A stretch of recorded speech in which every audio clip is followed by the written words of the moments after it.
Let me not say it. I was afraid. And then, as God will have it, my name came out to CBN. My name came out. How drift. So how did I found myself in Central Bank of Nigeria in Abuja? I presented before the 11-man board of experts, and they were like, "I think we can do this. We can invest." I came back to the other state. I saw it on television. Another trauma response. That's when I learned the effect of environmental determinism. Sometimes your environment can influence your decisions. The system is not built to see you succeed. You are going to unlearn that and relearn that yourself. That's to be the willpower.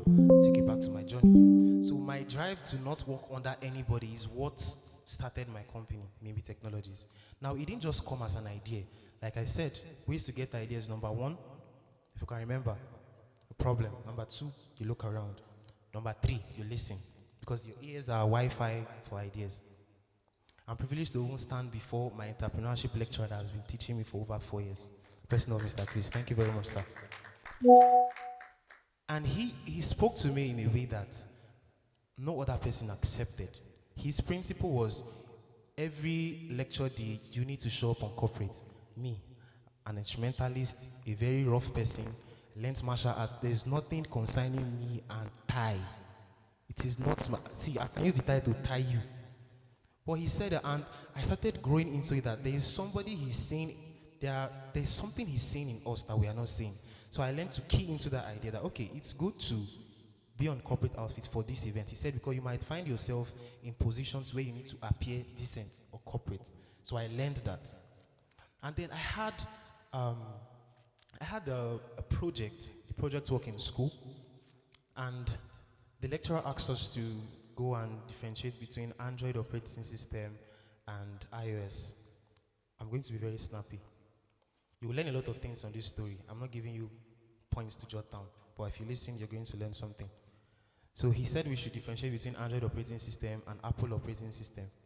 Okay, I think it's concerning technology. Now I can show myself. Then the next thing he did was to separate us into groups, and he gave the groups leaders. He separated me into a group and made me the group leader. I had 3 people under me that were not even attending classes. So I brought the full weight of the project, and I was trying to reach out to them like, we have a presentation, and it's the best group that's going to have scores. Like, what one person is scoring, that's what everybody in that group would score. So I knew that I had to give my best to this. Number one, because I'm the group leader. Number two, because my score or my performance can influence these people. So I started, as soon as they saw my name as the group leader, they even removed their hands from the topic. That when I finish, I should tell them. So I was working for myself and 3 others. So at the end of the day, I shared the slides to different people. I said, okay, based on your strength, take slide 1 to this. Your strength, take this, like that. I shared everything. I made them rehearse it over and over, and they were individually good, but not as good as I was because of the depth of knowledge. So it came to presenting the project, and they all went ahead. I was the last person. At the time, the most popular phone then, I think it's on an iPhone 11 Pro Max or something. The idea hits me there to rally everything, because I was making my research from the first iPhone to the most current iPhone at the time. I moved around the campus. I borrowed phones from all of them, from the smallest to the largest. I borrowed everything inside a bag. So when it was time to present, I was giving them theory and practical. See what I'm talking about, see what I'm talking about. I was showing them, they passed it around. At the end of the presentation, the lecturer was super amazed, and he awarded us like the highest marks in class. That was just project, and I kept it there. Then came the COVID. This is the life changer. Then came the COVID. I was stuck at home. I still had the drive not to work under anybody. So I started developing skills. Web design, back end, front end, web development, video automation, everything that I could do from home. That in case this thing happens again, how can I get paid? I was not even getting paid at the time. The last business that profited me the most, being the dog business, even when I got to university, I think my dog littered about 8 puppies. I calculated 66,000 a day. I calculated hundreds of thousands. As soon as I got to the campus, he told me that all of them died. That was another milestone. So I'm telling you how these things sponsor the idea of giving up. So there was no strength left in me to develop another idea. But I still tried to just say, okay, let me do something from home, something that I can do without depending on another person. You understand? So I was working from home. People would ask for designs. You would tell me you want your website to turn upside down, you would hide his face, or do one thing. I would find a way to do it. And then over time, I did a project for a very big company in Bayelsa State. As soon as I exported, okay, you need to review this, he blocked me. All my resources. So I had the last, the straw, you know that word, the last straw that broke the camel's back. That was it for me. So I think I was doing the laundry one day and I found roughly, I think, 200 or 500 naira left in my pocket or something like that. What came to my mind is COVID. Now let me just go and buy snacks. And then my I had a boss then who was he's elder than me, and he brought two phones. He said, they are fighting in his area. He doesn't want to take it there. That I should just keep it in my house first. When he's going the next day, he'll pick it. Oh, no problem. I'll just charge it for you. And I was just looking at the two phones. I've studied about them, so I know them very well. And then the next day, he asked me to bring it to his place. Oh, have I sold them? I said, sir, how would I be selling phones? What will make me to sell phone? Why will I sell phone? He said, if I can sell it at so amount, you give me so amount. Like, really? Okay, let's try this. So that last cash, I took it to the market space, the mall, the shopping mall. And then I gave him the phones. I said I couldn't sell this. So he had customers. They asked him, okay, why do you want me to buy this? Why don't I buy this? It's like, phone, good, camera, clear, battery strong, buy. Very shallow. But because of the depth of the knowledge I had amassed, I just easily said, okay, this can do this. I just finished shopping about it. I'm like, okay, let me get this one. And so that was when he gave me that commission. I'm like, really? So people really need this knowledge. So I'm like, okay, let me just stay here. I wasn't selling, I just sat down there. Anytime, you started taking me from shop to shop. Started explaining phones everywhere. Anytime they'll come, it's maybe that knows them. Me, I did not go to school. So they just come, why don't you buy? I'll just yap about it. They will buy, I'll go. Later, they will send the money to me. It just started, like, this can be a business. It just started cycling. I'm like, okay, what I'll do, I'll develop this. I'll keep on learning about this. So I started plugging into their events. When they are releasing the next product, I'm going there to learn. So I was always updating that knowledge. Always updating the knowledge. And then I was like, let me create a brand for this. So after they will do this, they will collect my number. So the next time they will want to get there, they would call me first. I will tell them on the phone before they get to the market. At some point, like, no need to come. Just explain it and bring it to me. That was how the business was formed. All the drive for web design, web development, so long, bye-bye. That became a business. Even at this, for some of us that are getting business ideas now, the first thing you need to do to start, just start. It will not come fully formed, but along the way, you are going to learn. And then find yourself in an ecosystem that encourages that business. That's what you need to do. You are a seamstress, you are a tailor, you are a fashion designer. Find yourself amongst fashion designers. Trust me, they have stories to tell that you need to listen to. You need to listen to their stories. If not, you will learn from your own experience. And sometimes, see, if you don't choose your pain, life will choose it for you, and life is not so generous with its choices. It can pick a day where you are emotionally down. The world will not stop revolving because you hit a milestone in your business. The way I move with two things. I have a situation presented to me. I ask myself two questions. Can I do anything about it? If yes, I start up. If no, I leave it. I move on to the next thing. Because the world will not stop revolving just because you fell down. So in the stages of a butterfly, you have the egg, you have the pupa, the larva, and the butterfly. You can decide to pursue the butterfly, but you can also decide to develop a garden and attract those butterflies. So you can develop yourself in a way that will bring those investors to you. In this business, I was about to get my first office, and I said, okay, let me put word out there. I think I'll get the encouragement for the people that will sponsor the business. I composed I was even proud of myself, that proposal. If I would read my proposal again, I would sponsor myself. I wrote it so confidently. I sent it to really influential people. 1 naira. They saw the idea, they loved it, but they never supported it. And that was enough to quit. I even called foreign investors. They placed on call, we finished talking, and they listened to everything. They said, you don't have the capacity to do this. You don't have collaterals for this kind of grants, this facility. I'm like, okay, then I'm done with this thing at least. It's not the first time I'm failing at one business. I'll just find another one and do it. But something said I should still do this. I should still try again. So I took it. I even traveled all the way to Port Harcourt. I presented it before a very loud person. You know, people that hold rooms. I held him there. He woke up from sleep. He saw everything. He was so proud of me. He gave me his private line and said I should call him anytime I need something like this. I had excitement. I got back home. I called him. He said I should not call him again. Like, this is getting interesting. So let me move on with this. I kept on doing deliveries and I started learning from people's experiences. I asked them, don't do this until you have understood the structure. I said that, and somebody leaked that information. Now he went to do something in my name that puts me in problem. Customers that I have been relating with, all of a sudden they just changed. And I found myself in police custody for something I didn't know about. I was asked to pay for an item of 300,000, our friendly police. Network of affiliates across Nigeria. Through strategic partnerships with both international and local firms, his company continues to expand its reach, delivering quality tech solutions and building a scalable business model. His journey is a true testament to growth, consistency, and the power of leveraging technology in business. Get ready to be inspired by his story and learn how to build and scale in the tech space. Now, ladies and gentlemen, with a standing and clapping ovation, let's welcome Toro Biriya, Onyibe. I would shake and shiver that I'm not doing it again. But over time, when these things happen, I just can't wait for when I come out of it. Because I know that it is promised. The righteous will fall 7, they'll get up 8. So you would get up, but how long you stay on the ground is up to you. So I know that this thing has happened. I just need to be calculating how long I can process this before I move on. That's one skill you need to develop. That's mental reset and that time. How quickly you can respond or bounce back from things that put you down. My charge to you is that the system is designed to keep you down.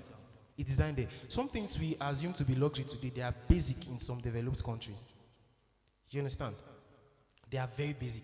So there's something, aside from these problems hitting you or these milestones on the way, something that is still there is comfort. There's a level of comfort you get to that you feel like you don't need to do anything again. That eats you slowly. I had the perfect environment. I got everything I thought I needed. At the time, I felt so comfortable. The drive to not work under somebody started dropping gradually until I started losing relevance. The social media came, AI came, everybody started learning what I already knew. So one thing I had to cling on to was the idea that started it initially. What differentiates me from the market? What do I really want to do? So fast forward, there was a time in school I had a coursemate from Lagos State. He said he wanted to get an Apple charger, phone for his iPhone. Like, okay, I checked the market. Regular, your educated sales boy. I found the charger. It was, I think, 3,000 at the time. I told him. He said, God forbid, he can't buy a charger at 3,000. Charger he has been buying in Lagos is 40,000. Eh? They have been cheating you. I was confidently telling him that they have been cheating him. Then he gave me his supplier's number and said I should confirm for myself. I texted the supplier. He said 40,000. He told me that he buys directly from Apple stores. All those ones, they are lies. He said I should try it. So I tried that charger. I observed the charging speed. I tried mine. I saw the difference. Mine would take hours to charge. His just minutes. So I understood the peculiarity between original and fake. I learned it the hard way. Very embarrassing, but I got it. So then I would grade my customers when they approach me. Okay, I want to get this device with this and everything original. I'll start explaining that the original one is very expensive. Or the other one is like this. They'll say they want the original. Like, So I would go to that vendor that I've always, okay, this one that has been supplying the original, still give me. And it just became a trend that anytime they want the original, there is somebody I go to. Regardless of the noise in the market, there is one person I go to. So I asked myself, why am I not the person that people go to for this same thing? Why am I always the one going to him? People should come to me for that thing. And since people are already coming to me and I'm taking from him, I can just stock it up. Let them just be getting it here. So that became the peculiarity in the market. So now everybody can get a phone charger. But when they want to collect that phone charger, they come to me. That was another idea. So now, if you remember when I started talking about the gadgets business, all these things were not in the way. I learned them as the business was going on. So you can learn for the, I don't know, there are a lot of fashion designers in the house. You can have a business idea. Since it's not fully formed, just start. Just keep on doing what you are doing. You keep on learning things. And please, try to stay updated. Because in this updated world, if you are outdated, you'll become invisible. They will stop seeing you. So learning that the social media space is a place where you can promote business and everything. I was stuck on Instagram, Origin and everything. Gradually, it started moving to another social media channel. I had two things to do. Either I will look at the TikTok channel as a childish place, or I see the opportunity in the market. I had to stay that relevant. And then some people talking to me about web design, okay, that is my past. No, it's no longer my past. It's still a skill that is in me. So aside having businesses or business ideas, you need to have skills. So when that business fails, you still have a skill to push it. And the best thing you can do for yourself and for your business is to automate your business. Because if your business stops when you are not available, then that's all. That is not a business, that's just like a treadmill. You need a machine that brings steady income. Now, for the people that are doing businesses that have seen income, sometimes you find yourself in positions where you are not even seeing the money from your business. That happens to almost all of us. There's a difference between you and your business. If you keep on spending from the pocket of your business, you will keep on starving the growth of the business. So then I learned that you channel your business income into 4 ways, 4 different streams. That's why I say 4 pockets full. The 4 things you do is money. If you can think of another way you would spend money or you will use money, I would appreciate that. The 4 things you do with money: you save, you spend, you invest, you give. All these are expenses. But if you channel these things into 4 channels, you would never find yourself in a position of lack. A portion of your saving, a portion of your income goes to your savings, a portion goes to your spending, a portion goes to your investment in that same business, a portion goes to your giving. See, when people see that you are growing in your business, they start coming to you for favors. Please, can you help me with this amount? Can you help me with this amount? The same people that didn't believe in that business, or they will come to you for gestures. They come to you for charitable donations, etc. You need to give, if you can, from a pocket, not from your business account. Your business is registered, you have money there. You make a profit of 50,000, you use everything, buy clothes, buy food. Just like our lecturer said. You have more than a lecturer, you're a father. Just like our father said, you don't eat and lick all your fingers. So there's a portion that goes to your savings. There's a portion that goes to your expenses, because you surely see something you like to get for yourself. And then you make some profits in the business.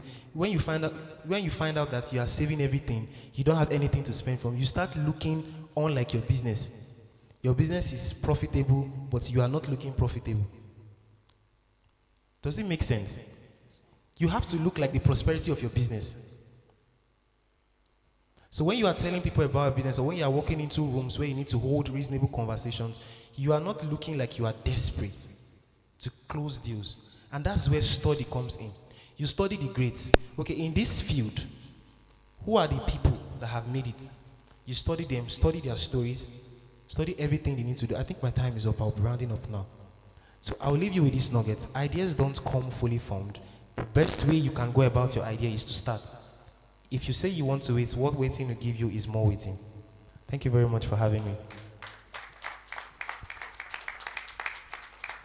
Thank you, sir. We can do better.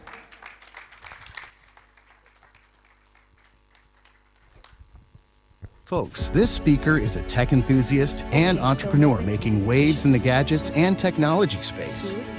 He is the founder of Onyibe Technologies, a fast-growing business specializing in... We have one person here. Please hand him the mic.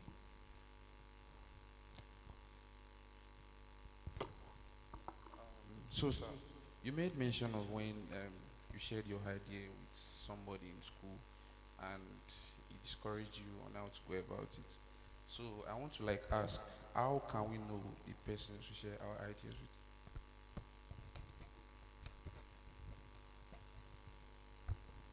Okay, is it best I answer this question or I answer the 2 questions at the same time? Okay, we have another question. I'll answer both of them. Good day, everyone. My name is Precious. So you said something about business. You gave life experience about how business were Our next speaker is a visionary entrepreneur. Our next speaker. Do you know when to stop? Like, if you keep having issues in your business, at what point do you know if this business is not profitable? What point do you know if this is not the business for you?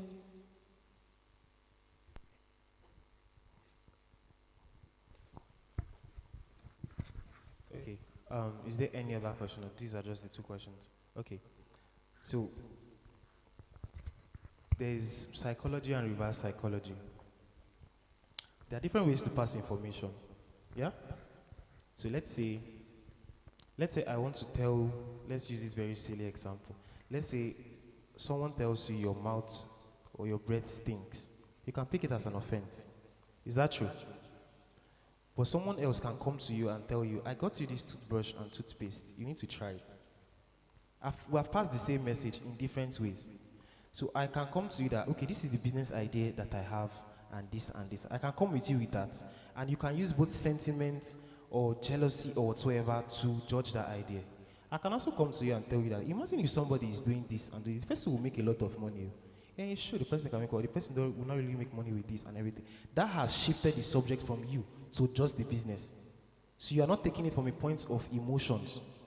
You just ended up passing an idea, and you have gotten the person's response. You have gotten that feedback, not directly, but you have gotten the feedback. Does that make sense? Does that answer that question? Then, how to know when to stop? See, there is instinct, and there is willpower. So if you just feel like giving up because you hit a milestone, that's your weakness is not a destination, it's a process. You pass that phase of weakness into strength. So you don't feel like, okay, because this business failed, I'm weak in this area, this business fails, you now take it as a trend. You have to develop your mindset to be able to handle that business. If people are profitable, are successful in that business, you can too. And if you get to a point where you're exhausted, it should not be from a point of failure. It should be from a point of you have seen something better to do. But you have developed enough strength, you have learned enough lessons, you have gotten enough maneuvers to go through business as a whole, not just that business, but business as a whole. So starting businesses early, it gives you develop muscle. Just like going to the gym, going to work out. It's not the first day you gain everything. Over time, you start getting the strength. Does that answer the question? I think that's all. Thank you, sir. So if you have any other question, you can just pen it down and send it to the table at the back. Glory to God. Okay, you have to shout glory. So we'll be having our next speaker shortly, so let's wait. Please, those of us are not with our notes, we are not with pens. Please do well to write something down. That is what you take home. If you don't have a notepad, if you don't have any, just use your phones to jot down. Thank you. So we'll be welcoming our next.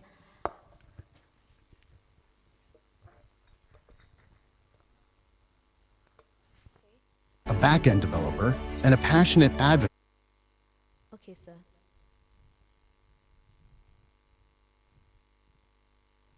Well, I just want to say this. To God be all the glory. Our next speaker is a visionary entrepreneur, a back-end developer, and a passionate advocate for innovation, entrepreneurship, and youth empowerment. He is deeply driven by the power of technology and how digital systems can shape the future of businesses and societies.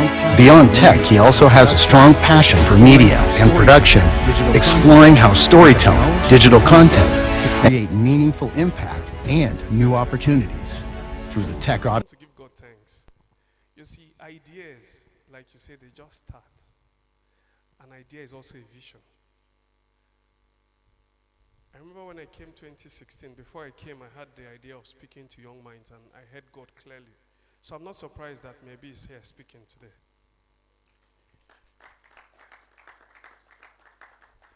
And all of you who have been under my teaching, if you've seen anything now, you've not seen anything yet. I know what God told me. He said, when you start getting it, people start asking you for things. I'm not the type that asks people for things. I don't think anybody will be here and say, I used to call and say, I need this.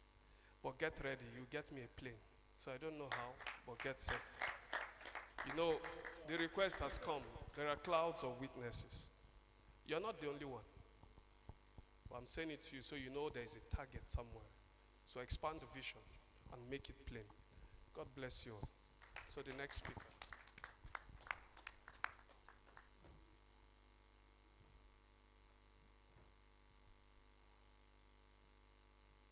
Our next speaker is a visionary entrepreneur, a back-end developer, and a passionate advocate for innovation, entrepreneurship, and youth empowerment. He is deeply driven by the power of technology and how digital systems can shape the future of businesses and societies. Beyond tech, he also has a strong passion for media and production, exploring how storytelling, digital content, and technology can come together to create meaningful impact and new opportunities. Through the Tech Odyssey community, he has built a growing platform dedicated to educating, connecting, and empowering young people to explore limitless opportunities in technology, innovation, and entrepreneurship. He believes that within every young mind lies an idea powerful enough to transform communities and shape the future if it is nurtured, guided, and given the right environment to grow. And that vision is exactly what Tech Odyssey represents. Ladies and gentlemen, please celebrate and honor your host, Joel. Our next speaker is a... Thank you. Wow. Put your hands together for yourselves. Put your hands together for yourselves. Before I start, I want to appreciate all our speakers that have spoken in the person of Mr. Favor, Mr. Miebe. I want to appreciate you guys. You coming here. I know how busy these men are, trust me. Especially Mr. Miebe. Only reaching out to him on the phone is a lot, trust me. But he decided to be here with us today, and I appreciate you, sir. Thank you very much, sir. Thank you very much, sir. And hopefully you stay with us to the end, though. All right, I also want to appreciate Pastor Chris for taking out time to be with us today. Thank you very much, sir. I want to appreciate Mr. Ochiko for being here today.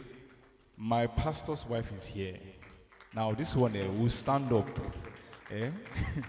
We'll stand up, celebrate Pastor Mercy Ogenede. I call her my mommy. Thank you very much, ma, for coming. I appreciate you, ma.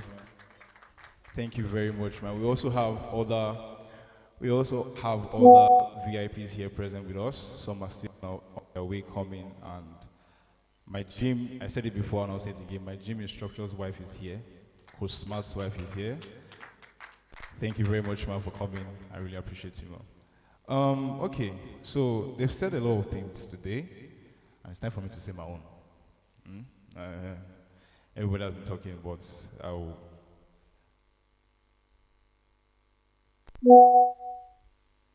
yes, this person has to forgive me. I mean, please forgive me. My Oga in the media world is here, Mr. Andy, all the way from Michael and Cecilia University. Thank you very much, sir, for being here with us today. I appreciate you, sir.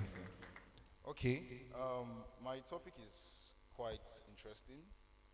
And I'll urge us to pay maximum attention, right? The team idea to start up did not just come to my mind plain like that. I'll give us a context of how this program started before I go into my topic.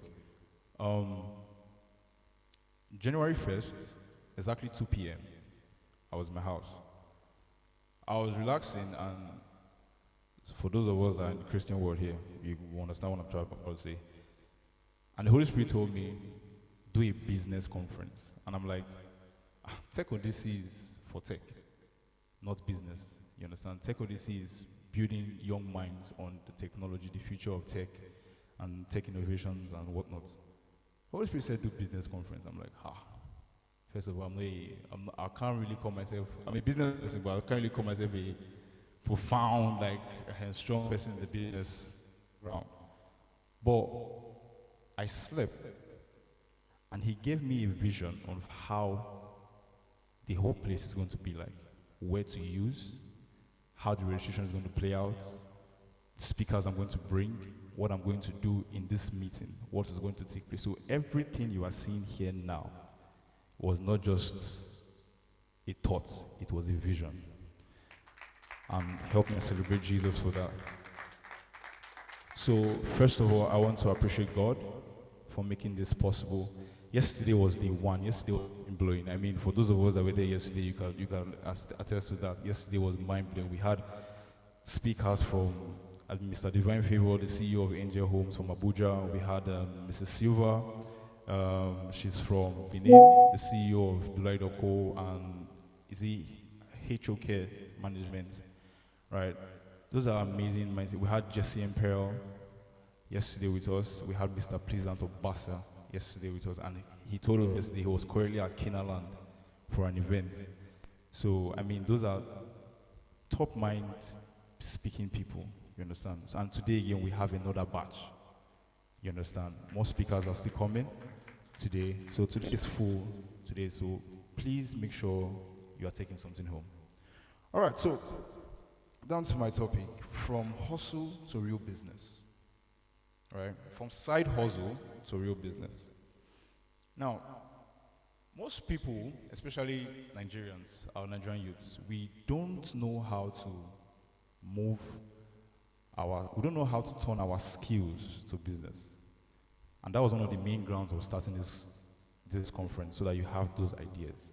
Because I found out that a lot of us have ideas. We have, if I ask, let me ask someone now. Let me ask, I'll pick around them also, sorry. The guy on glasses, Mr. Charles, yeah? So, can I have a mic for him? Just give me what do you do? What are your skills, your hobby? And I want you to just listen to him.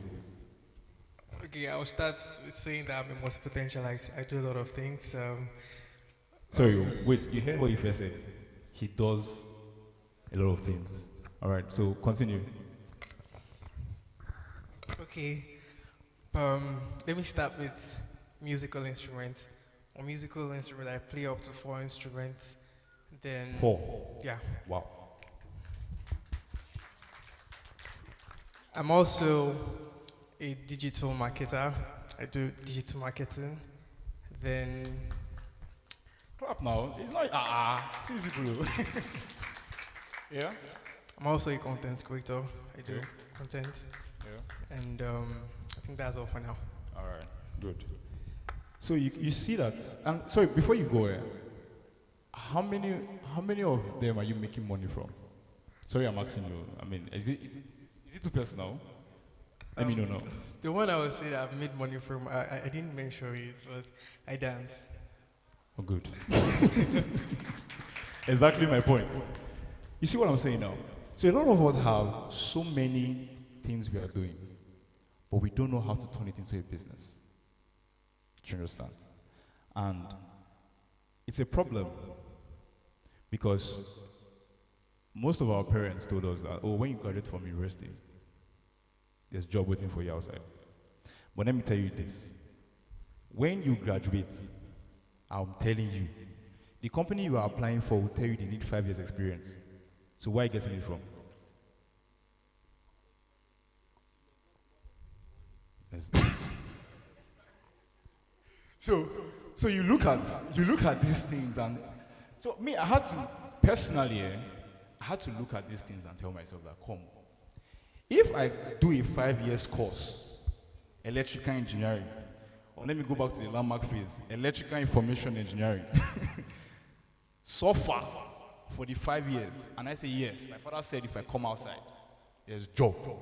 I will now walk into NAPC and say I have come to work. I've come to resume. Thank you, sir.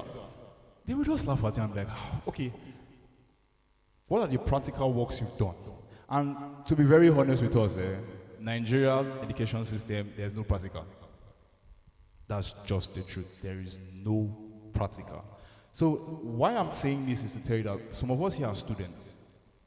Right? Some of us are in 100 level, 200 level, 300 level. Some of us are already in your final year. It's not still too late. This is because I was in Landmark University before I came to MCIU. When I was in Landmark University, I will tell you this thing, I was not focused on school. I mean, I entered for school, but I was not focused on school because when I entered, I saw students doing so many things. I saw people doing photography, film, and I was only in the media space. That was where I loved. I mean, you heard the bio, right? I was only in the media space. I was like, okay. I went to meet, there was one, there's a guy that attended chapel service, and they did a display of a event that was about to happen. I saw the graphic works. I said, I will find this person that did this work. And I found the person, Dips Media.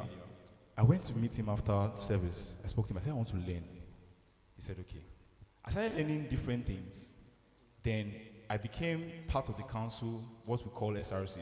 I became part of the council. I was working under the vice president in Lamarck University. So he told me one thing. He said, I said this yesterday. He said, do free jobs from now to the next 1-2 years. Do free work. I said, free work. Okay. I learned editing from I advanced my skill in motion graphic design from him. I started doing trailers. I started doing adverts. Then their convocation set, which was, I think they were the 10th convocation set. I did the trailer video for that 10th convocation set. And a friend of mine called me when we were on holidays and told me that, Joel, how far? He said, I saw your video in Kenaland. I said, eh? You saw whose video? And you know, if your video is played in Kenaland, it's global.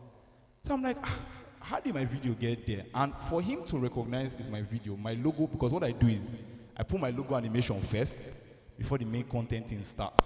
So that was what they played. So that job I did was a free job. So why am I saying this? Free job, is not bad though. If you want to spread, see, as you are starting business or already you're in business, one thing you should do is to spread your brand name first before you think of income. Make sure your brand name is everywhere. Do you understand? Push it out. There's a friend of mine that owns a clothing brand, Zella Cartel. He told me, he said, when he started with caps. When he started producing caps, he gave out 50 free caps to people. That was how Davido got to wear one. And he didn't sell it. He gave it for free. He gave it to somebody. Please help me share it to your friends that are in the content or music world. Just help me share it. And that was how his cap got to Fireboy, got to Davido, got to Rema, and till today, those guys, if they want to buy all those mesh, they call Zella Cartel. Why? Those free stuff, right? So I deviated a bit. So I'm going to go back to the topic, right? So in Nigeria today, side hustles are no longer optional, but they are a necessity. So those things you call side hustles is not an optional something. It's something you should take serious. You understand? Now, many people run small business alongside their main jobs. However, transitioning into a full business requires strategy to avoid burnouts. I want to talk about understanding the side hustle phase, right? I'm going to be fast. A side hustle often starts with selling products. Sometimes, there are many of us here that sells products online. I mean, if you sell products online, let me see your hands up. Be it clothes, perfume, see almost everybody here, right? So that's a side hustle. Do you understand? That's it. That's a side hustle. So, side hustle often starts by selling products online, freelancing, or small-scale services. Now, some of us that are students here, we started doing these laundry services in your hostel, or you're placing someone's hair in your hostel. That's small-scale service. You understand? They're freelancing. Some of us, we go online, search for a job like Upwork and Fiverr and the rest. Those are freelance jobs. Do you understand? So those are side hustles. Now, I'll give us a short example. A student selling thriftwear, I know many of us here does this thing. Thriftwear sellers, let me see your hands up. You understand? That's a side hustle. And it's not your main business, but it's a side hustle. You understand? I'm just trying to make you understand what side hustles are before I tell you how you can scale it up. You understand? Now let me tell you why many side hustles fail.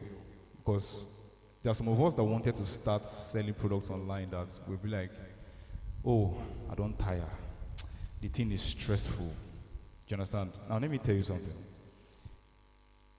If your side hustle fails, there's these 4 things that you are currently doing or you're lacking. Number 1, lack of structure. Yesterday, one of our speakers said, they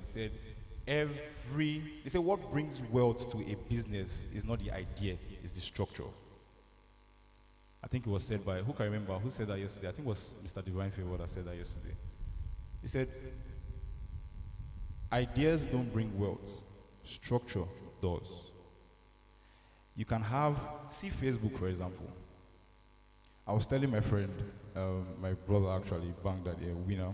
I was telling him, was it yesterday, that Facebook has one of the strongest back-end servers, especially for social media handling. They are in fact, I would say to me, they are the strongest. I feel if any social media platform arises again, they got, let me say, their framework from Facebook. Because Facebook has been there for years and hasn't crashed.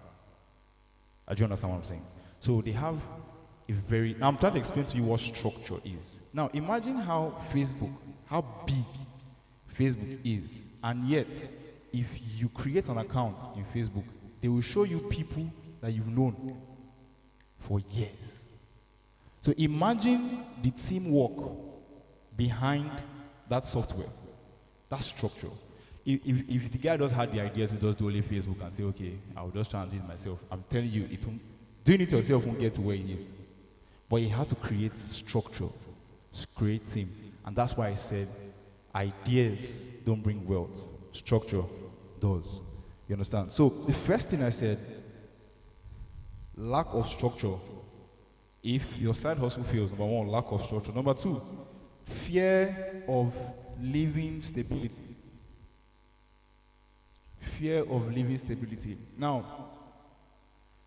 I went for a business conference in Lagos, something like this, but I mean, there's a lot of people there.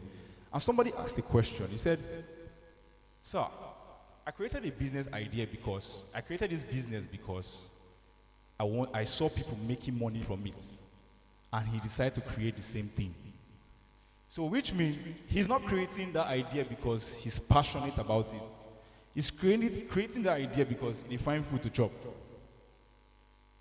you understand? So that should not be your motive to start a business. Or because you want to make, let me say, money. Yeah, definitely, you will make money.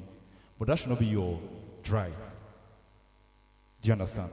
That shouldn't be your drive. Because I'm telling you, if there is no passion for that thing you are doing, it will crash. Just give it time. If it has not crashed yet, wait. You wait for it for front. Yeah?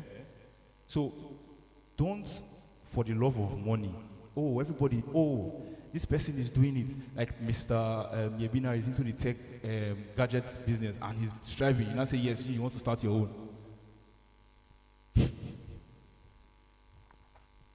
Anyway, so be purpose driven. Don't have that idea of saying, because I need money, that's why I want to start something. Do you understand? Number three, the third one, why most side hustle fails is because you decide to do everything alone. I mean, I have that problem. My mommy knows. I actually have that problem. Right? That kind of person that I like doing things like fast. You understand? So if I see any slight, I'll just carry on and say I'm doing myself. But it's a bad thing. Back to structure. You understand? So doing things alone and create a team. It is very, very, very vital. Create a team. So doing lack of structure, fear of instability, doing everything alone. The fourth one is burnout. Now this burnout is as a result of the three. You see these three? Once those three happens, you will burn out. And that's when the word now comes, I'm tired. But this thing is stressful again. Then the next thing, you stop. I'll give us a short idea. 2024, I started my media agency in Lagos. I mean, the office is not in Lagos, but I was in Lagos when I started it. I mean, to make myself big small now. I started the media agency in Lagos, yes. I was in my uncle's office one day, and I just looked at I had a team. I looked at everything. I'm like, oh my, I don't tire. I'm like, I'm not even, like, my team, they're not even giving me what I want. What I wanted to be getting at that particular phase, I've not gotten it. I said I wanted to end. To be very honest with you, I actually wrote a message in the group. I said, you know what, everybody, we're taking a break for now. I was in the office. I sent that message and I just took a deep breath in my chair there. And I was like, I opened Instagram. The first video I don't know, the way algorithm works, the first video I saw was, don't quit. I said, Jesus. Like, it was so direct. Don't quit. When you feel like quitting, that is when the idea is, I don't tire. But funny thing is, I kept on scrolling. I kept on seeing motivations. I said, come.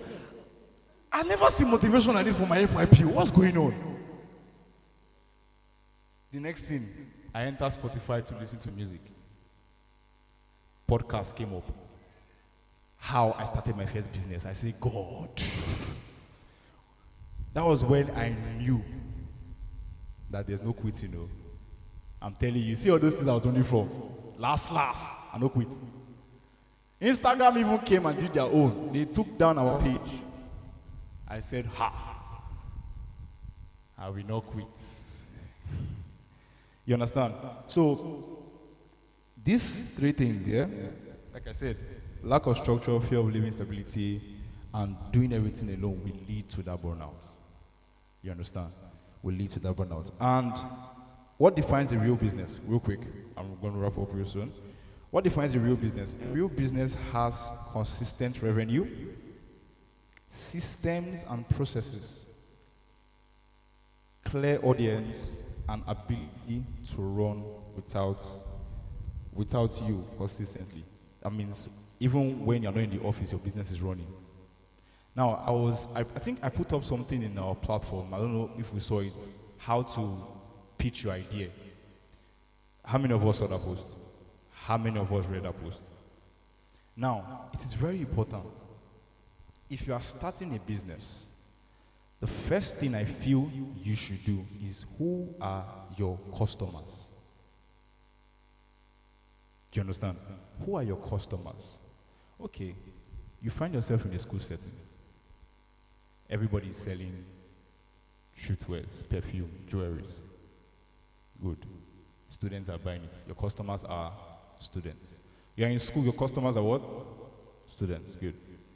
Now, what do students really want? That should be your next question. As a student, I'm just giving an example. If you are find yourself in a school environment, right? So you ask yourself those questions and you help build your target audience. It will help you. You understand? The second thing, okay, you found out that your audience or your target audience are students. Now, is there a solution you are solving, or is there a problem? Is there a problem that you are solving, that your business idea is solving? Now, my uncle told me this. Right? He said, he first made mention and said, every 5 minutes of his time is equivalent to 1 million. I said, Jesus. See, if you find yourself in a setting of wealthy men, you can get confused. I'm telling you. When they start telling you things like this, you'll be like, are these people normal? When in office meeting, he just said, come, nobody should waste my time. My 5 minutes is equivalent to, I said, hey. Then he said one thing. He said, people out there are looking for solution providers, not problem makers. Wow. Can we celebrate my pastor? Are you sitting down? Are you really serious? Celebrate my pastor, Organize Gift. Thank you, sir, for coming. Thank you, sir, for coming, sir. So people are looking for solution providers, not problem makers. So if your idea is not solving a problem, Go and look for something else to go and do. You understand? Your idea is to solve a problem. You understand? Now, for your system or for your business to run without you, structure and processes must be in place. Which means all your team members have now agreed with your vision. Do you know I feel the most hardest thing, one of the most hardest things in this life is to carry people to follow your vision. If you can successfully do that as a business person, you are good. Because once everybody aligns with your vision, everything will go smoothly, I promise you. So if you have a team, work with that. Make sure if you can dedicate 6 months, 3 months to making sure everybody knows the vision and runs with it, do it. Because you will appreciate that thing in the next 5 years. You understand? I'll soon be rounding up. Now, Pastor Chris said it before. I'm saying it again, oh. And I know they will say it again before we leave this place. So, which means it's actually a key thing you should take home with. You understand? Now, I'm going to jump into the steps real quick, right? So, steps in turning your hustle into a real business. Now, you started already by having the hustle. Already? You already have what you are doing. The next thing you should do is, this thing I'm doing, are we listening? Because I want us to focus now. You've gotten the idea already, this is what I'm doing. The next thing, is this in solving a problem? Like I said, it should solve a problem. Now, who are my audience? You understand? Then do a survey. Ask people, if you already have a business running, ask your friends to ask people, do they know your brand? Just say them, do you know this brand? If you find out that 40-50% of them don't know your brand or more, it's either you start advertising yourself well, and that's where that free thing comes in. You understand? Push your brand out there. Like I said, I did free work for almost 3 years. I mean, you heard Mr. Divine Favor yesterday when he said was it 5 years he said? Did free work. Ha! Was it Mr. Pleasant? I've forgotten. I think Mr. Pleasant. Free work for 5 years. Jesus. Me, I did 3 and I was on my, But do it. Now, when you've done that, you will now sit down, analyze. Okay, these people are students. Obviously, students are not, will I put it now, they're not office workers. So definitely, they have a certain limit of income coming to them. Now, your prices, are they killing? Are people running from your prices? Because a lot of people here now have jewelry business, but there's one particular person that most people are running to. And you ask yourself, okay, now, you've worked on your price now. Everybody's doing the same thing. Imagine you want to start a business about thriftwear now. The next person is doing thriftwear. The thing you should now do is to find a uniqueness, either in your customer service or how you present your brand. Harriet Standards in the hostel, most of us know Harriet Standards, the girl that sells perfume in the hostel, for law students, Harriet. One thing I like, why I purchase perfume from her, is the way, in as much as you know how she is, but when she's portraying her business, when she's selling her product to you, when she packages everything and gives to you, there's this uniqueness that comes with it. I mean, those of you that have bought, you know. So that's one unique thing that she has. So you can find your own.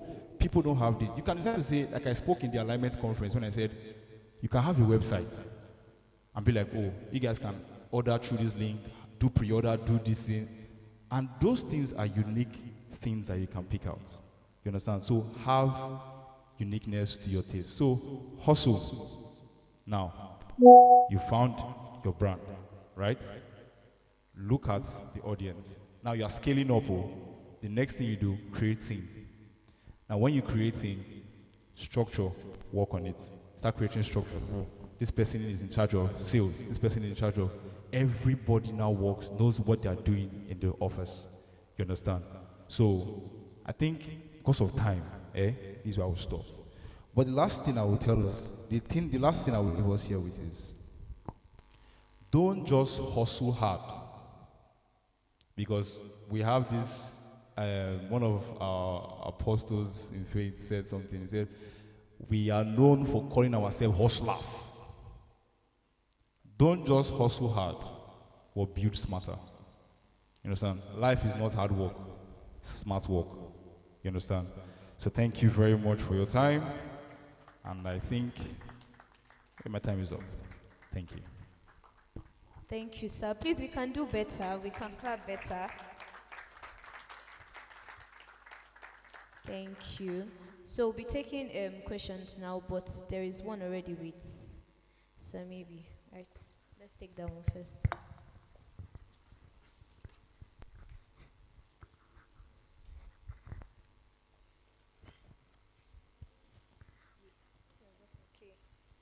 This handwriting is beautiful.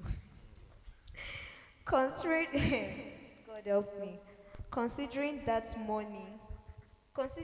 money is one of the major factors for business growth, the 4 months, the 4 mouths, savings, investment, spending, and giving, is it still advisable for young businesses? And if yes, how best can it be done?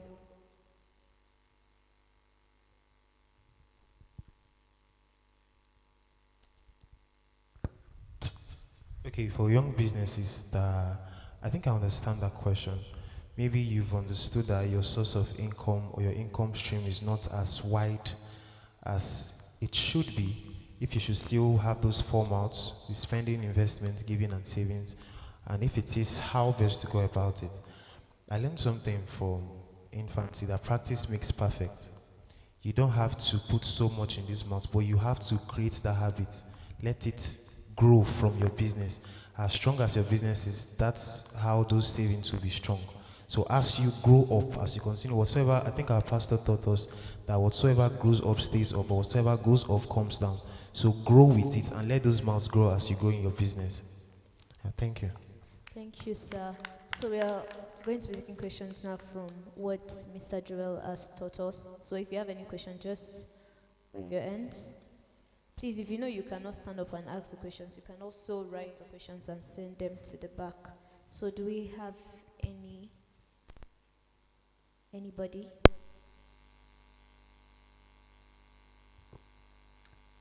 Okay, since we do not have any question. Okay, yes. Thank you, Jesus. Okay, thank you very much for putting up this event. So I know we have this question, but you don't want to ask, so I'm asking for you. Yes, what does a business structure entail? What does it comprise of? Okay. This mic is wonderful. The business, the structure, right? Like I said. Now, I'll use an example. Can I have one? Thank you. I'll use an example, right? Now, imagine you are into perfume sales, right? And let me say you don't actually produce perfumes, right? You just do, what do they call it? Delivery, shipping, is it drop shipping? Good. You just do drop shipping. Now, look at these two examples, though. You post randomly, maybe whenever you feel like, right? You post randomly. Oh, today you feel like, you just post, oh, I'm selling perfume. Somebody that day, God having it, now tells you, I need perfume.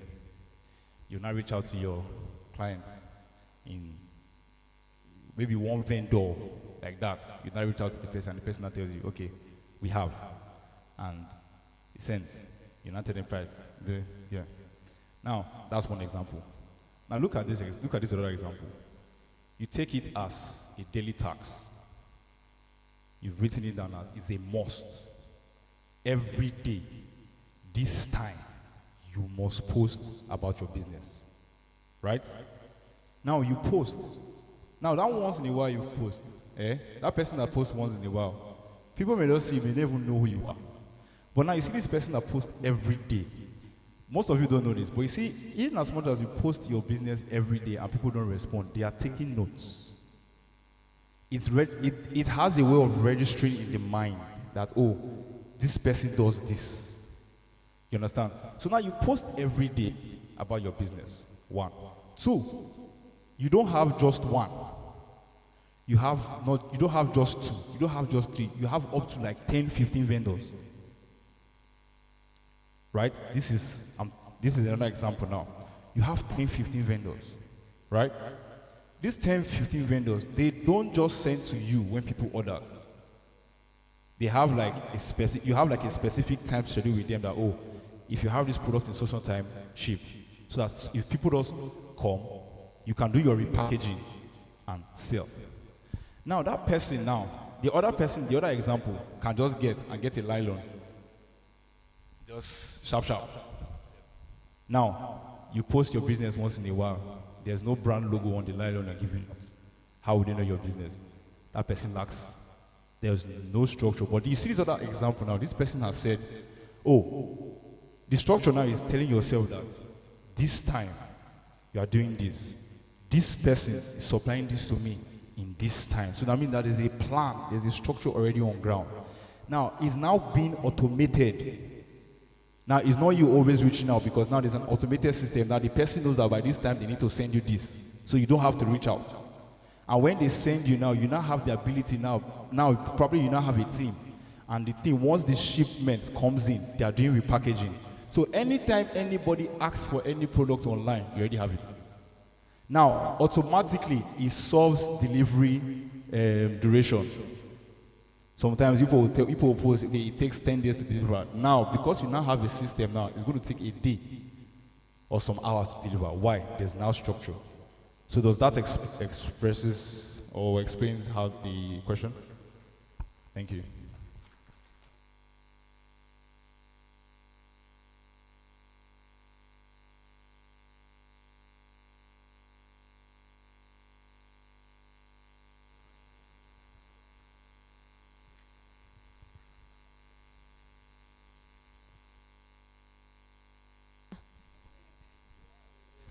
Praise the Lord. Thank you, Jesus. It's working. Okay, we have one other question. Please, ma'am.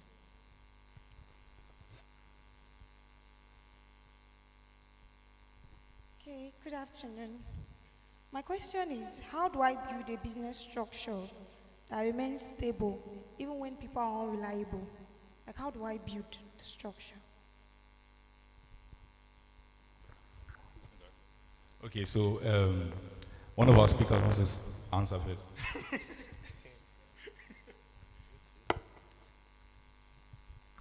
Okay, structures are built on a lot of things, some of which are integrity, performance, and discipline.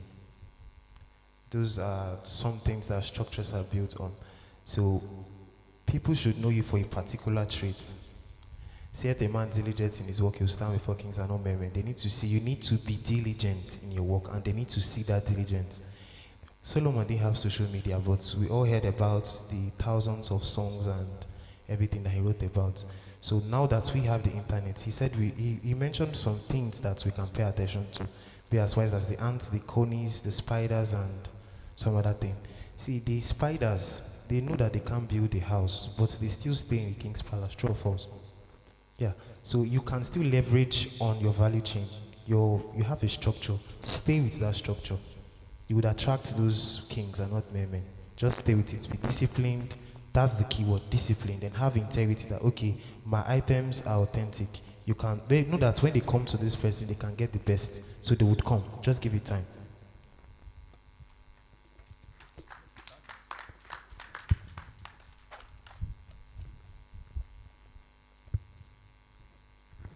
Yeah, thank you so much. Just to add to what our speaker said on structure, I would say structure is your intention to grow in business. And to add to what he has said also is that structure is not constant. It's something you build on consistently and always till you get to that point you want to be in life.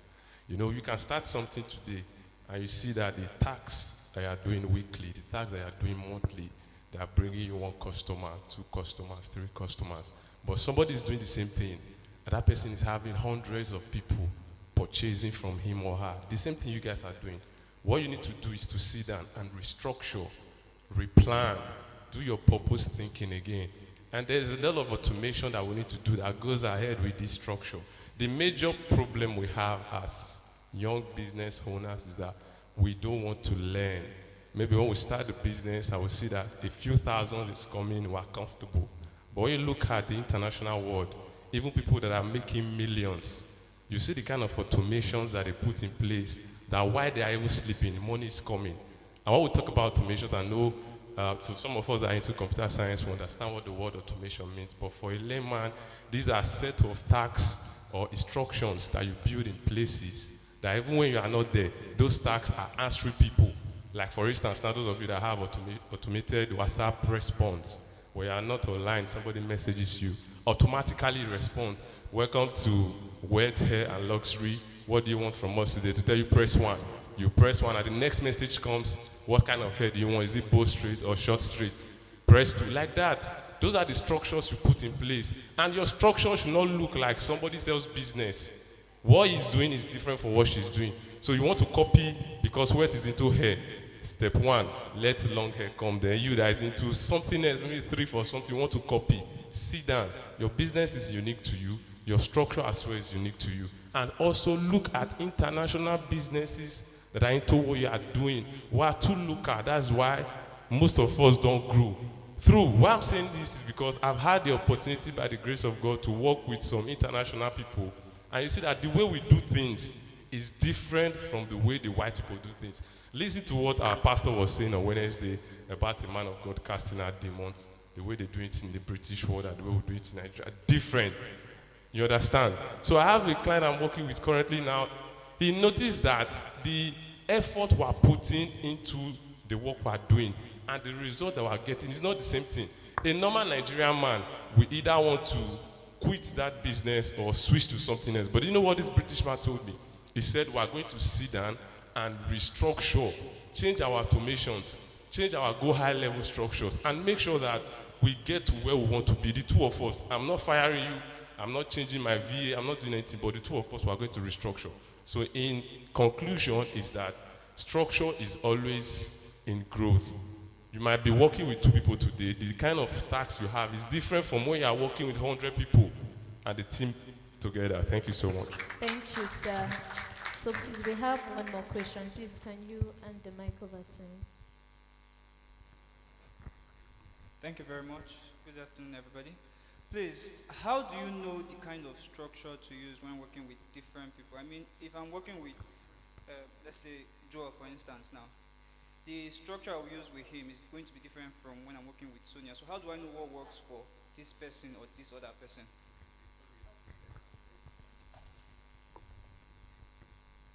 Okay, good afternoon, everyone. So concerning building a system structure, you have to know the kind of people you are targeting. Yes, so not everyone is your target audience. Not everyone is your people. Not everyone is for you. So if you understand that fact and your structure is set right, they would have to bend to your structure unless they go. So you can't please everyone in your business.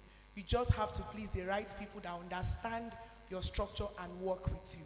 So if you understand and they are able to learn from your structure, in building a structure for a business is how they would perceive you, how you would make them stay with you.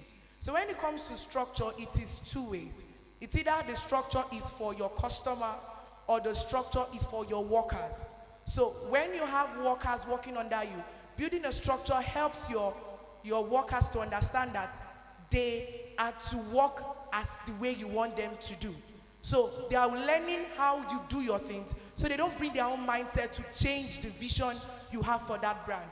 So if you have customers that come to buy your product, and maybe they come with a different perspective, oh, but Mr. John sells like this. No, this is how I sell mine.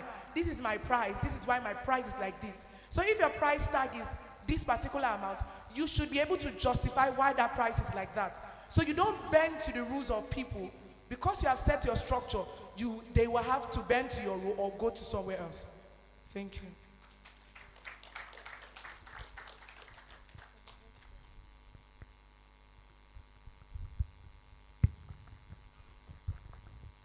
Well, thank you. Structures are like automated systems too.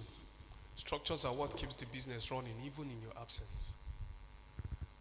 Bishop Oyedepo was interviewed one time and he was asked, what's your greatest challenge over time? He said, people, as in men, men, men.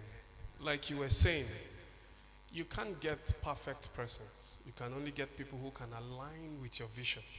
And most times it's what they see you do over a short period of time that determines how they align. If they see you're nonchalant with the business, you don't care. From whatever you sell, is pure water, Coke, Pepsi. When in your absence, they will help you too. They won't even take Coke now. They'll be looking for Maltina, higher grade. So it's what the people have seen you do over time that determines how they align with you. And the structure is like an automated system, like I said earlier. When you are not there, it runs. An example is City on the Hill. If the lead pastor is not around, won't services hold? If the lead pastor and the wife and other pastors leave, won't services hold? That is how it is to a business. The structure is what makes it run, even in your absence. So in building such structures, one thing that remains constant is change. You may have it like this: CEO, general manager, branch manager. When you see that structure is not working properly, you can restructure it. You may not even have to put a general manager any longer. You may just have maybe branch coordinators. You always restructure it. Depends on what it gives you per time. If it's not aligning, if this idea of structure you've brought in is not aligning to the goal and the visions you have, you can always restructure. And and growth is in restructuring itself. God bless you. Thank you, sir. So right now we'll be introducing one of our sponsors, Nice Automobiles. Please, sir, can you just come up?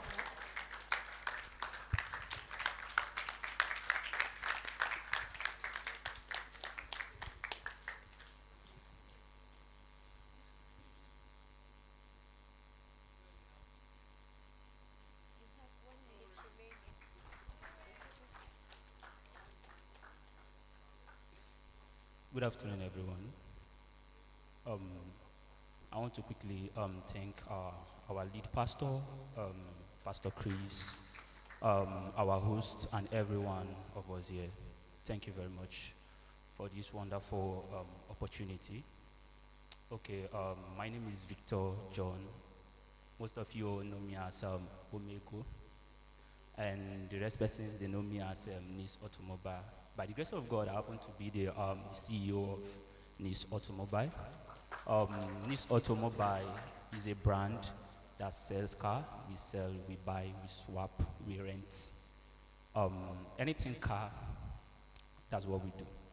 At the same time, our speakers have been talking about from idea to startup. It has been a wonderful section, and I really did enjoy every one of it. So I do like to chip in something. It's normal for you to bet an idea and start it up. But one thing is you keeping up the pace at which you started with. I can tell you for a fact that when I started my business, I was not looking like it. Many people can attest to it, but I'm grateful to God for where I am today and where my brand is. And if there is one thing I'm pretty sure that kept me in that space is finding myself, finding the structure that works for me, and finding the uniqueness in my business, right? I can tell you for a fact there is one thing I do to my client that I feel like most persons in my business sector, they don't do. Now, if you happen to like buy a car from me, there is something I do. Definitely, I will first of all fuel your car, right? Then your first servicing, I'll take care of it. That's me finding my own uniqueness. So the other persons in the industry, they will just sell car for you. They don't care. They've made their profit. But me, I'm not about the profit. I'm about retaining you and then you bringing people to me. That's what works for me. That's my own structure. Do you understand? Now, as a business person that you feel like, okay, your business is online, you just, okay, because you need to understand how your audience work, right? You cannot just see anyhow link, add up, and I don't snub, and then you just add up. No, that's not you. That's not your kind of person. Well, I don't have enough time, but I want to tell you all that this seminar is worth it. And I really appreciate my brother Joel for these wonderful opportunities. Thank you very much. Thank you, sir. So right now we'll be taking a short break. We'll just be away for 5 minutes. You can drink water, you can, swallow a bar, and you can do one or two things. Please, you can also connect with one another, share contacts, and would meet here by 3:15. Thank you.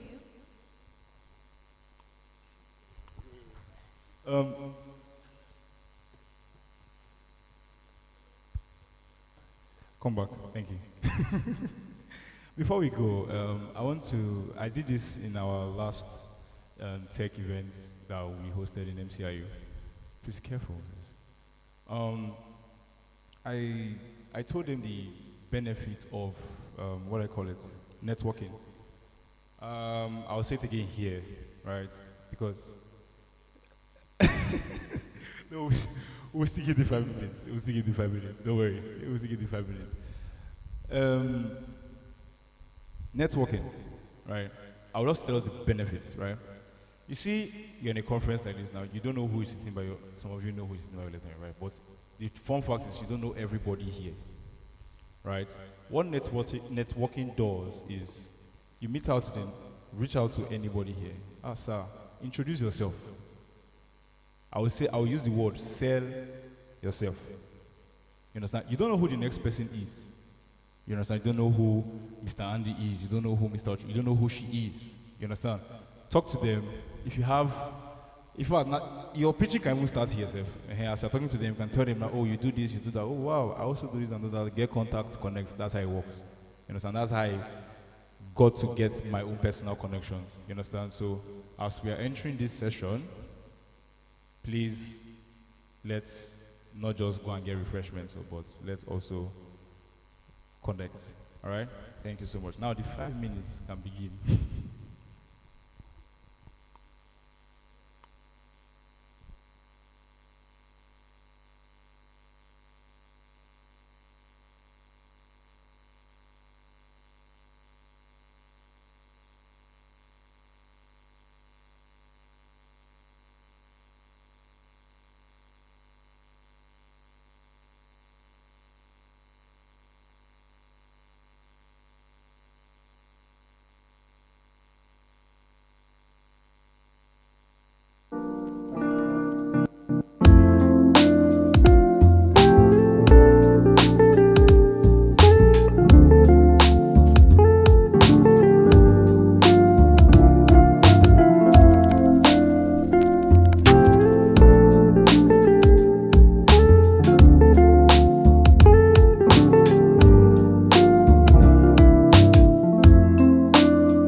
And clapping ovation, let's welcome Mr. Favor Akbar.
Powerful enough to transform communities and shape the future if it is nurtured, guided, and given the right environment to grow.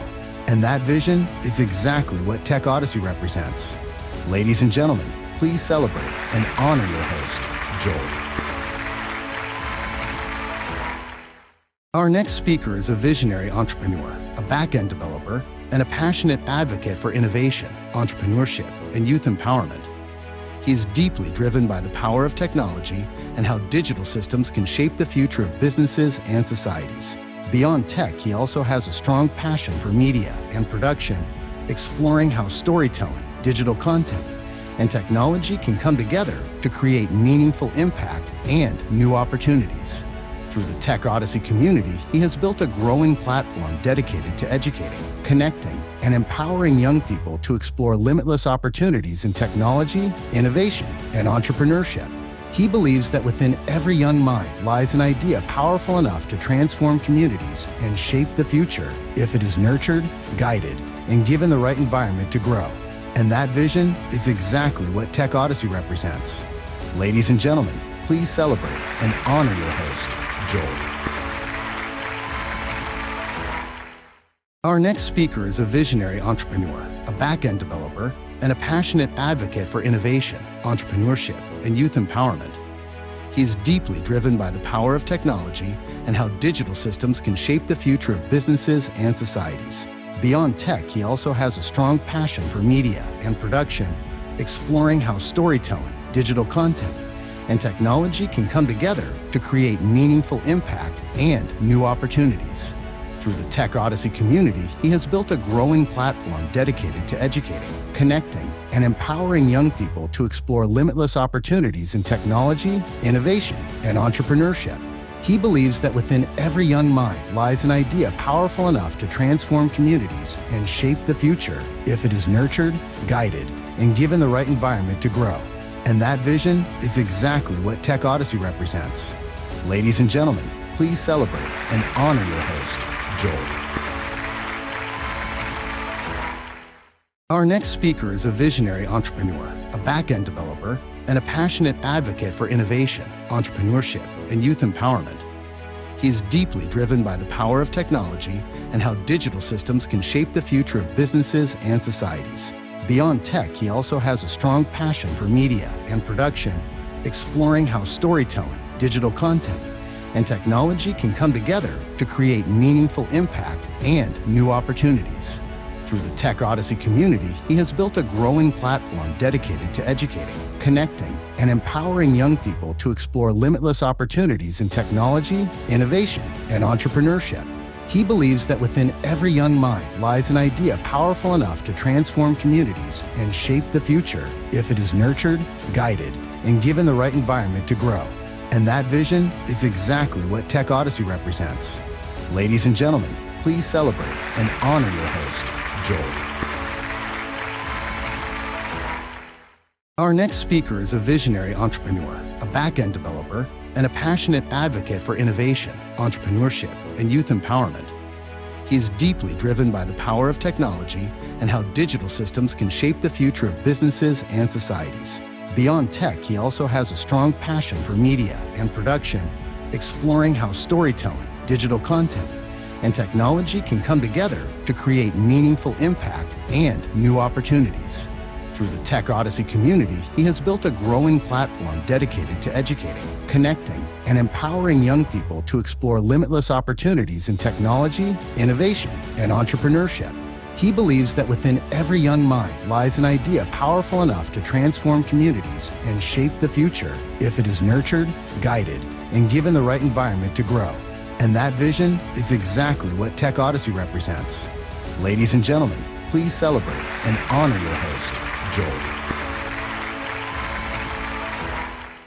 Our next speaker is a visionary entrepreneur, a back-end developer, and a passionate advocate for innovation, entrepreneurship, and youth empowerment. He is deeply driven by the power of technology and how digital systems can shape the future of businesses and societies. Beyond tech, he also has a strong passion for media and production, exploring how storytelling, digital content, and technology can come together to create meaningful impact and new opportunities. Through the Tech Odyssey community, he has built a growing platform dedicated to educating, connecting, and empowering young people to explore limitless opportunities in technology, innovation, and entrepreneurship. He believes that within every young mind lies an idea powerful enough to transform communities and shape the future if it is nurtured, guided, and given the right environment to grow. And that vision is exactly what Tech Odyssey represents. Ladies and gentlemen, please celebrate and honor your host, Joel. Our next speaker is a visionary entrepreneur, a back-end developer, and a passionate advocate for innovation, entrepreneurship, and youth empowerment. He is deeply driven by the power of technology and how digital systems can shape the future of businesses and societies. Beyond tech, he also has a strong passion for media and production, exploring how storytelling, digital content, and technology can come together to create meaningful impact and new opportunities. Through the Tech Odyssey community, he has built a growing platform dedicated to educating, connecting, and empowering young people to explore limitless opportunities in technology, innovation, and entrepreneurship. He believes that within every young mind lies an idea powerful enough to transform communities and shape the future if it is nurtured, guided, and given the right environment to grow. And that vision is exactly what Tech Odyssey represents. Ladies and gentlemen, please celebrate and honor your host, Joel. Our next speaker is a visionary entrepreneur, a back-end developer, and a passionate advocate for innovation, entrepreneurship, and youth empowerment. He is deeply driven by the power of technology and how digital systems can shape the future of businesses and societies. Beyond tech, he also has a strong passion for media and production, exploring how storytelling, digital content, and technology can come together to create meaningful impact and new opportunities.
Through the Tech Odyssey community, he has built a growing platform dedicated to educating, connecting, and empowering young people to explore limitless opportunities in technology, innovation, and entrepreneurship. He believes that within every young mind lies an idea powerful enough to transform communities and shape the future if it is nurtured, guided, and given the right environment to grow. And that vision is exactly what Tech Odyssey represents. Ladies and gentlemen, please celebrate and honor your host, Joel. Our next speaker is a visionary entrepreneur, a back-end developer, and a passionate advocate for innovation, entrepreneurship, and youth empowerment. He is deeply driven by the power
mechanic. In fact, sorry to say this, but just make the best out of what you're doing, then hope for the best. That's just what I have to say. Thank you so much. And I want to use this opportunity to thank my friend J Banks. God bless you for actually honoring me and everybody here for giving me this platform. Thank you so much. Thank you, sir. It's not your mic, oh. Okay, so we are going to have another person. I would want us to clap for this person because this is a sponsor of this beautiful seminar that we are having. Let's put our hands together as we welcome Slash Music Worldwide. Thank you, sir. All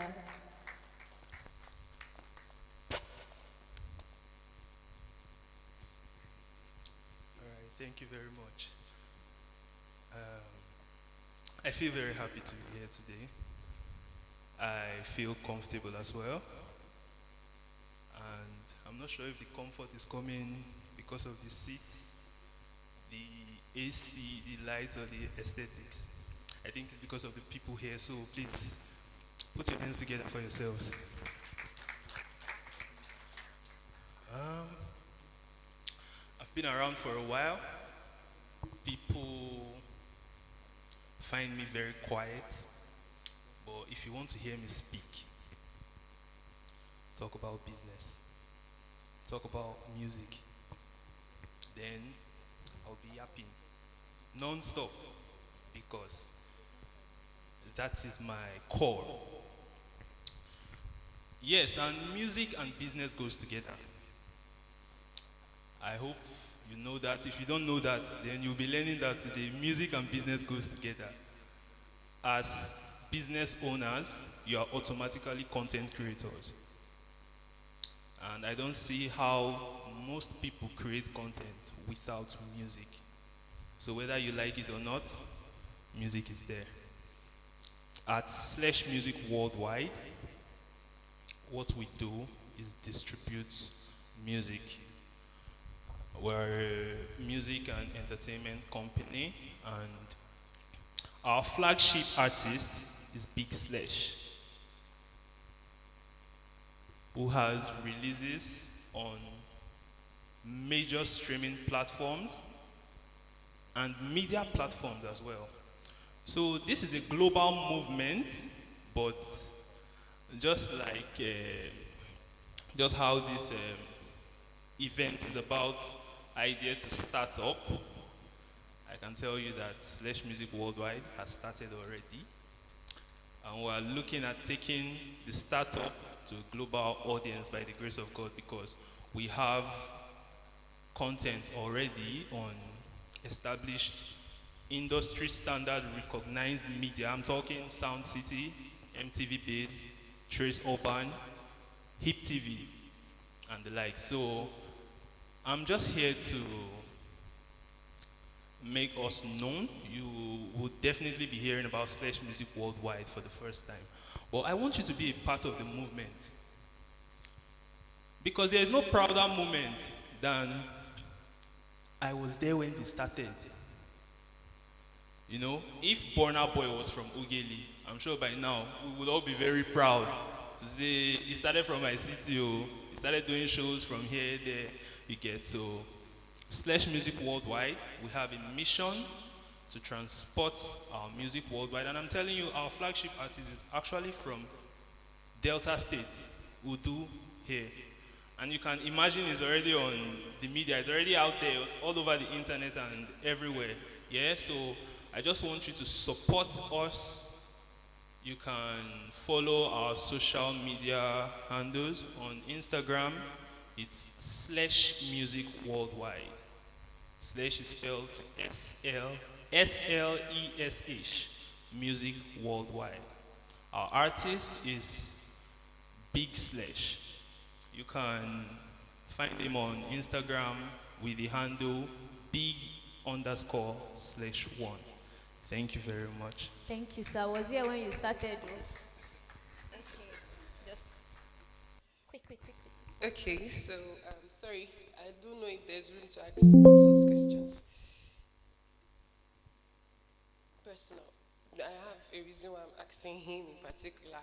So I and my husband were talking yesterday, and then I know sounding I am my husband got married, and and so he was like, we should look for a studio because of a number of things. I want to know if you have a studio that we could come, music production and all of those, or what's your operation like?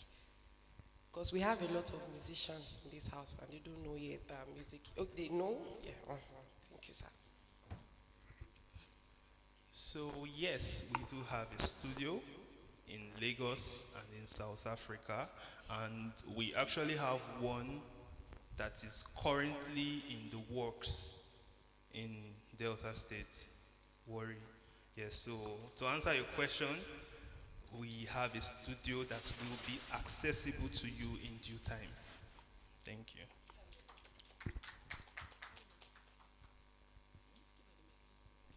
Okay. Our next speaker.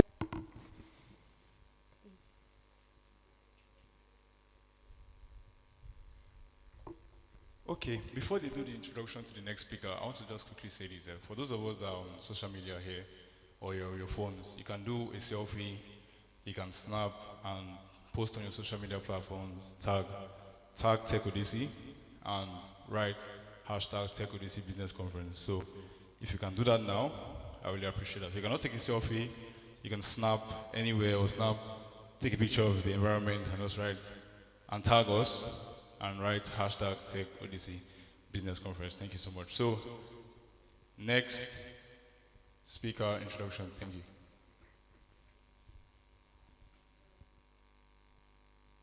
Our next speaker is an international entrepreneur, business consultant, and global trade expert. She is the founder and CEO of FOMA Accessories International and FOMA Fabrics Haven, with over 5 years of hands-on experience sourcing products from major global markets like China, Turkey, and Bangladesh. Through her journey, she has trained over 400 entrepreneurs across multiple countries, many of whom now run thriving and profitable businesses. She is also the visionary behind The Productive Tribe, a community dedicated to growth, accountability, and business excellence.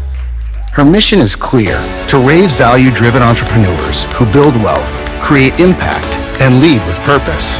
Get ready to gain practical insights that can take your business beyond borders. Now, ladies and gentlemen, with a standing and clapping ovation, let's from the Global FOMA. Our next. Thank you so much. Good afternoon, everyone. Okay, my name is the Global FOMA. I'm international brand, yes, with half a decade of experience. So this is actually the only introduction I'm going to say. But please, if you are with your notes and your pen, bring them out to write, because I am so disciplined enough to let you know that your pen is better than your head thinking you would remember after now. Thank you so much.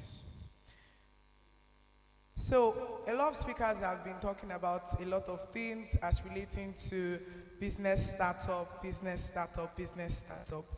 But what I'm going to be telling you and talking about with you are the bitter truths no one tells you about. So, concerning the bitter truth no one tells you about is that, number one, no one is coming to save you. See, if you join the entrepreneurship world, it's more or less like a covenant.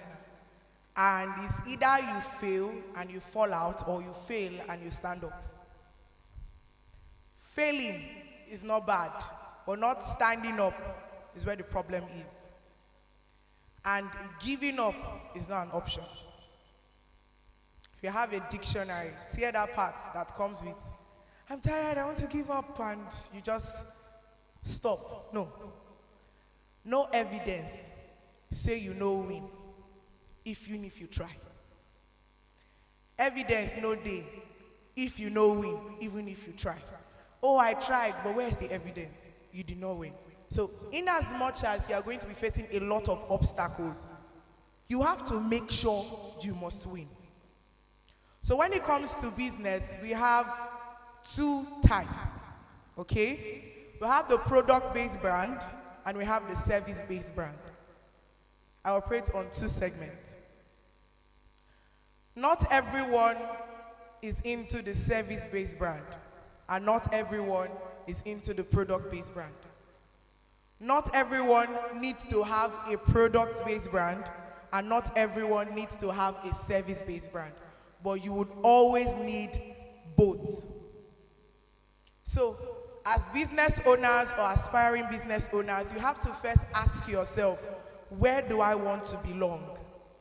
Do you want to be a product-based brand owner or a service-based brand owner?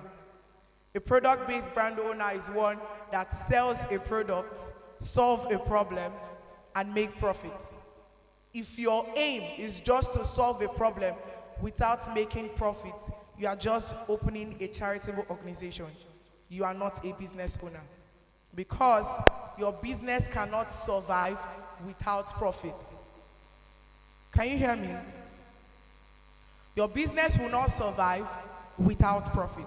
So profit is very important. That's why you have to be money conscious to track your finances as relating to your business. Money is a jealous mistress, and if you don't treat her well, she would leave you. So you have to be very careful. I know we've heard of the budget rule, 50, 30, 20. And it's not everyone it applies to. Why? Because not everyone starts at the same time, and not everyone understands the system of that rule. There was a particular student that reached out to me after I finished my seminar on the business reset, which we had last week. And she asked, oh, how am I going to do it? How am I going to save money if I'm just starting up my business, I'm a student, I don't earn much, and should I go with this rule? Simply no. Because your business cannot survive it. At the first year of your business, that's not the time to say, I want to start paying myself, if your business is not bringing out much money enough to pay yourself. So paying yourself should not even be an option. Why? Because you have to keep reinvesting that money back into your business for you to grow, to be able to pay yourself later. So, in the early stage of your business, you need to put much attention. It is required. The first 5 years, actually. Because your business is a baby. You give birth to a child, you have to nurture that child. The child is crying, you pick up the child, you breastfeed the child. The child starts walking, starts creeping. You have to be so conscious that this child does not pick something that would harm the child, right? So it is very important that at the beginning stage of your business, you have to be so conscious of everything. But at the same time, when a child is growing up, will the child still be able to wear the same shoe he wore or she wore when the child was a month old? So you have to understand that people would fall out of your business the time you begin to grow. Not everyone will stick with you from the beginning till the time your brand is 5 years, 7 years, 10 years. Because not everyone would be able to adapt to the growth of your business. So let's take, for example, not really an example actually. During the time I started my business, I was selling affordable sneakers. That is, sneakers ranging from 10,000 to 15,000 naira. And as at that time, I had a lot of customers. But when I got to understand the difference between luxury and affordable luxury, I started sticking with luxury. And not everybody their budget could reach that amount to buy a luxury sneakers. So they have to pull out. Would I feel bad? No. Can I please everybody? No. Why? Because I have understood better and I want to grow. So as much as you want to grow your brand, you have to keep learning. You have to do what? The moment you stop learning, the moment everything will pause. Don't feel that you know enough. Go ahead to have mentors. Your phone, you can have mentors that are far. You can have mentors that are near. One that you can always reach out to ask questions. And now a lot of people keep asking and having this question, okay, when I start my business, how can I get customers, right? Right? How can you get customers? It is very important you have to know what is called brand positioning.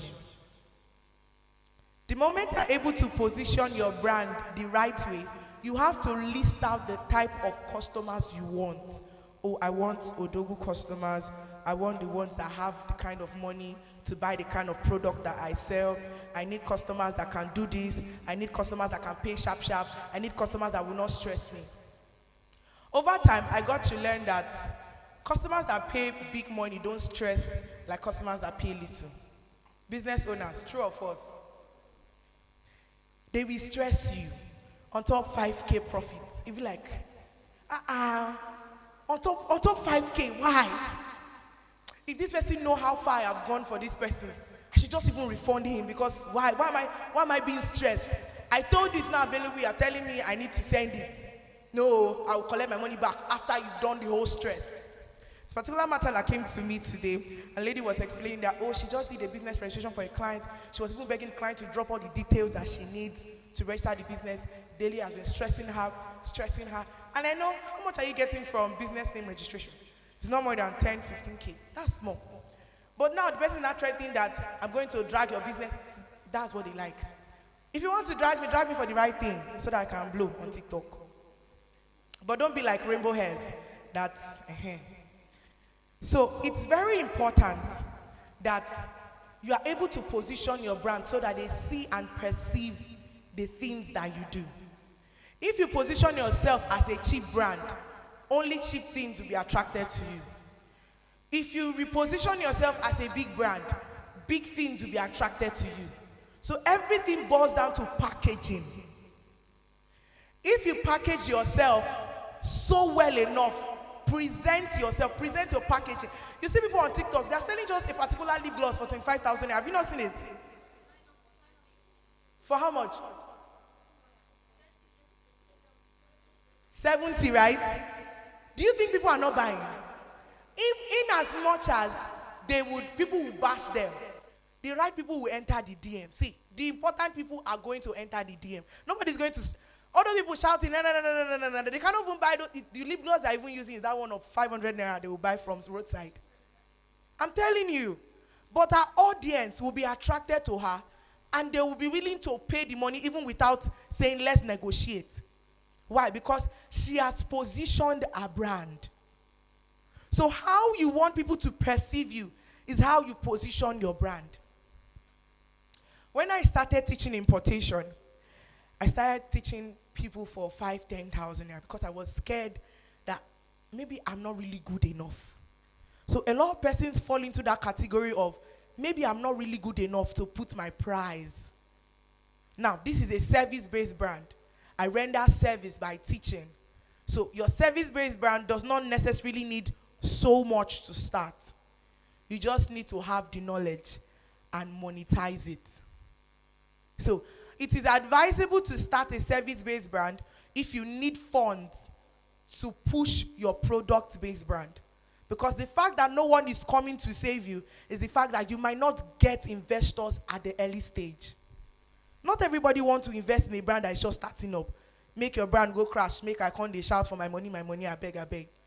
Not everyone is willing to invest at that time. So the important thing you need to do is to have a side hustle, which could be your product-based brand. And your product-based brand can also complement your service-based brand. Do you understand what I'm saying?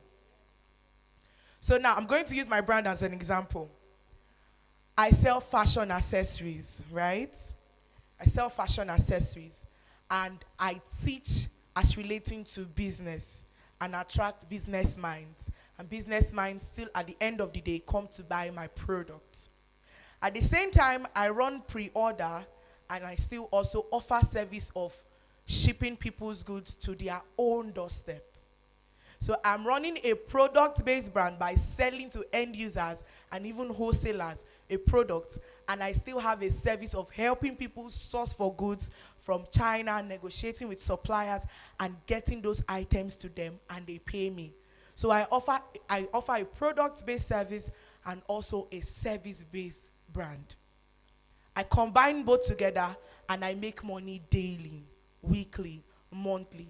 So when you go online and you see people making money and they're posting, oh, they're making money, they're cashing out, it might not really be just only that one brand. They might have, they would, not they might. It is compulsory. They have other side hustles that they might Our next not tell you about. So it is very important you are able to position yourself well enough that you can attract money from every side. You have so much knowledge and so much information you've gathered all over, and it's still in you. The only thing you need to do is how to bring it out and not be shy about it. It is very important to make most of the device that you have, which is social media. You might think, oh, this is just the beginning phase. Oh, people are not viewing, people are not viewing. People would view. And sometimes the time you would blow up, that's the time they need to see your track record. But if there's nothing to show off or to show for all the things you've been doing, how do you want them to convert? So another thing that people don't really take very important is the aspect of running ads for your business. You might think, oh, I'm waiting for it to blow up. Not everybody can wait. But it's always good to run ads for your business if you need customers and you want to make sales. But it's not enough to bring those people to you. It's another thing to convert them to buy what you sell. Conversion is another phase entirely, because not everybody will trust you at the moment. If you are just starting your business, the first time you are going to make sales is going to be very hard and very tough. Why? Because you are just coming into the space. How sure am I you are going to deliver what I want? I have been scammed before. So you have to remove that notion, clear the air, teach them why they should even buy what you are selling, so that you can actually sell and you can earn their trust. And once their trust is broken, it is really hard for them to come back to you. So it is very important you know what you are doing when it comes to business. Are you hearing me? So another thing you need to understand is leveraging. You've built up your business, you started your business, you have to leverage on the right source. You can leverage on people. You can leverage on influencers. That's why you see when people come online, you see, Pella is talking about this brand. This one is talking about this brand. It's because they are leveraging on their audience. They are leveraging on what they have built in order to build. There are some tailors that will just say, oh, I love how this lady fashion sense is, and I want to grow my brand. Okay, let me just sew an outfit for her. And you just sew it, and you just Ladies and gentlemen, with a standing and clapping ovation, let's welcome the Global Froma. You receive it, and now you make a video of it, and people start asking, Ma, please, where did you make your dress? How did you make it? Before you know, you start getting clients from this particular person. What did you do? You leverage on this person's influence. So you have to understand your own space and find where to leverage on. It is very important. In business, you cannot do it alone. You cannot do it alone. And that thing I'm going to tell you is, when you fail, go back and re-strategize and start again. I have failed many times. I have failed. The one that was even shocking was when I did my first big pre-order and I imported shoes, and I thought those shoes were going to be way bigger than their size, and they told me size 41. Me, I was ordering 40 because I was thinking all the sizes are going to be big. So when they came, I sent all of them out, and before I started receiving call, oh man, the shoe is smaller than me. Oh this, oh this, oh this. I can't collect it. The customers that their head safe, they've been waiting since for 2 months, and now they are not getting the wrong size, and da da da da da. Before you know, I just went to the hostel. I just locked my room, and I was holding my neck so tight that I want to die. It's so funny, but my roommates were in school, and I was holding my neck because where do I want to see money? Not 400,000, 500,000. When money was big, where do I want to see money to bring this thing out? Where do I want to see money to give them back? So I had to understand. I prayed, which would be the last point. I prayed, and I told God, please soften their hearts towards me. And I started explaining. That's why in business you have to be transparent. You have to communicate. You see that part, communication. Don't imagine they understand. They don't understand. Make them understand. Customers don't understand. You have to make them understand. If there is an issue, let them know that there is an issue on ground. Please, I will communicate back to you if it has been resolved. If it has not been resolved, be transparent enough. If customers tell you, I need a refund, quickly give them a refund.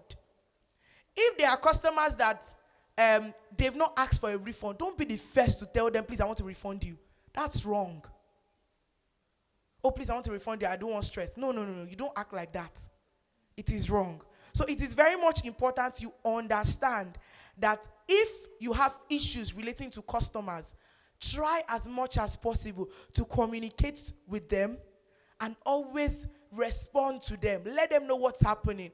But if they start bashing and say, no, I want to, they have to be patient. They have to be patient. So lastly, it's very important to involve God at the beginning. Do not approximate God in your business. See, I will tell you and I will still say it again. The next thing I'm going to launch by tomorrow, the next project I'm going to do in April, June, July, everything has been ordered and arranged, not by me, but by God. For my host this thing now, do this thing now, sell like this, put this price, because God is the first, because I placed him as first. He's aware of your business, but not when there is problem you involve God, but involve him at the beginning. So when there is problem, you go back to him and you ask him, what did I do wrong? Help me to restructure it. God is the first in business, in systems and structure, because even the sun comes during the day, right? The moon comes at night, right? Is there a switch that he goes to on and off every day? No. So systems and structures, everything you are looking for, you have to go back to who? Thank you so much. Thank you, Ma. Please. Okay, so we are supposed to be taking questions, but we are already running out of time. So if you have any question, just write it on a piece of paper. Then just look backwards. You'd see the young man that is waving his hands. Just pass your question still. The next speaker will be coming up. Thank you.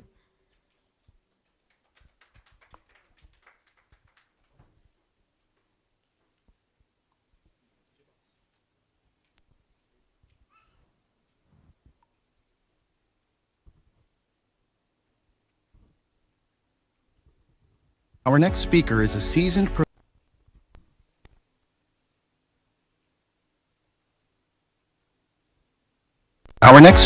seasoned professional and the retail distribution manager at Friesland Campina, Blanco.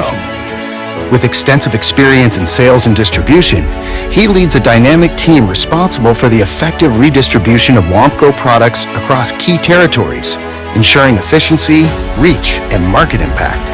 Beyond operations, he plays a crucial role in talent development, actively involved in recruiting, assessing, and recommending individuals for employment and career advancement within the organization. His expertise also extends to strategic territory analysis, where he leverages tools like SWOT to drive growth, improve performance, and create value in highly competitive markets. Get ready to gain practical insights from someone operating at the forefront of corporate strategy and execution. Now, ladies and gentlemen, with a standing and clapping ovation, let's welcome Mr. Adesina Oluwa Tomlinson. Thank you. Thank you. First of all, I want to appreciate God for this opportunity. Secondly, I want to appreciate the management and the CEO of Tech Odyssey, Mr. Joel. Please, let's join me to celebrate him, please. He's a young, bright, sharp mind. I want to appreciate all the speakers that have spoken before me. I want to appreciate you. Thank you so much. Thank you for availing your time to support the young man and for your wealth of experience you've poured out. I want to also appreciate the spiritual leaders here. You're welcome, Ma. You're welcome, sir, in absentia. I want to appreciate all the supporters of this program, the CEOs, the who and who's. Thank you all for coming. My name is Tosin. Thank you for the bio, actually, the technical crew. My name is Tosin, and I'll be talking briefly on funding, bootstrapping, funding, and investments. Yeah. You know, they said without money, ideas don't run, right?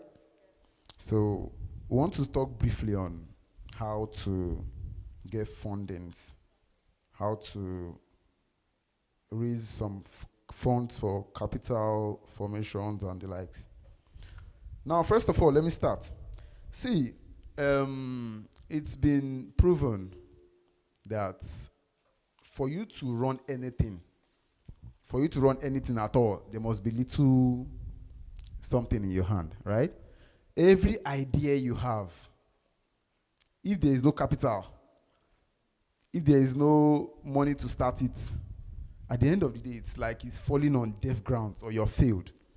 But the truth is, you have not failed, because every successful person you see started from that idea. And how can you continue the idea? Is by getting funds for the idea. Is by getting a structure, like one of our speakers spoke, for the idea, to make sure that it turns over to money. Now, first of all, I'll be talking about bootstrapping. Bootstrapping is just a way of raising funds by yourself. Like I said, it's the way of raising funds by yourself, personally. It can be done through savings. It can be done through leveraging. It can be done through sales. It can be done through agency. It can be done through a lot of ways. But everything you do, you have to raise funds. And the way of raising funds is bootstrapping. That is personally. There is a way, there's a level it can go, but it's one of the ways of raising funds. Now, in raising funds, I'll talk about sales first. Everybody seated here is a salesperson. Whether you are selling positively or you are selling negatively. If you are not doing anything, you are still a salesperson. The only thing is you are selling yourself negatively, but you are a salesperson. It cuts across every area in our lives. Both the church, the school, whatever you do, you are a salesperson. This man talks to this man believes this man. It makes me a salesperson. If this man talks to this man, makes this man to believe this man, it makes him a salesperson. And in this sales, money is trapped inside. There is a lot of money you can make in sales. Because everything you do, all your ideas, for you to make this man invest in your idea, you have to sell your idea to him. He has to believe in your idea to invest in your idea. Am I correct?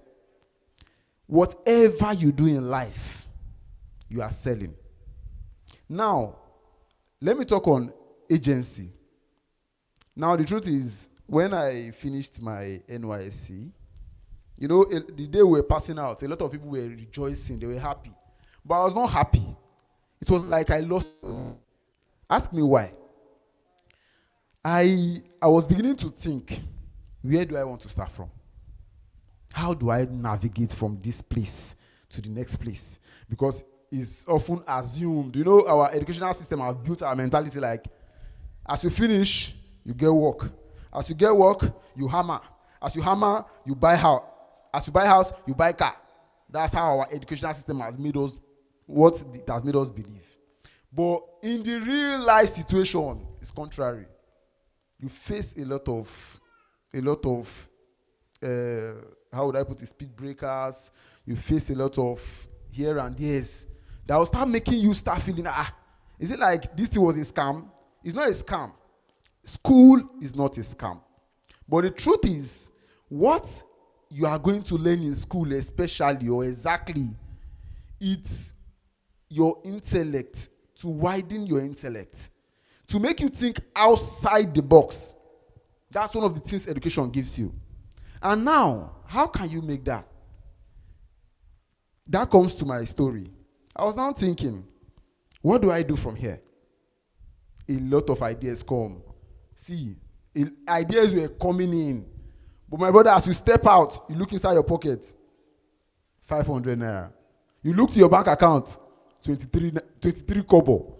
You look to the right, uncle say, please don't call me again. You look to the left, don't call me again. Now, what do you do in this point? I'm starting as a layman now. What do you do in this point? One, I've talked about sales. Please, I'll just be taking it briefly. I don't want to delve too deep because of my time. But I want you guys to take notes because you would learn a lot from what I'm telling you. Now, I've talked about sales, first of all. You have to sell yourself. In that, you have to sell yourself. It involves integrity. It involves your trust, like our lecturer said here. It involves who you are. You have to be somebody that another person can trust. For you to sell yourself at all, you have to be somebody that your friend can trust. And all this comes with recommendations.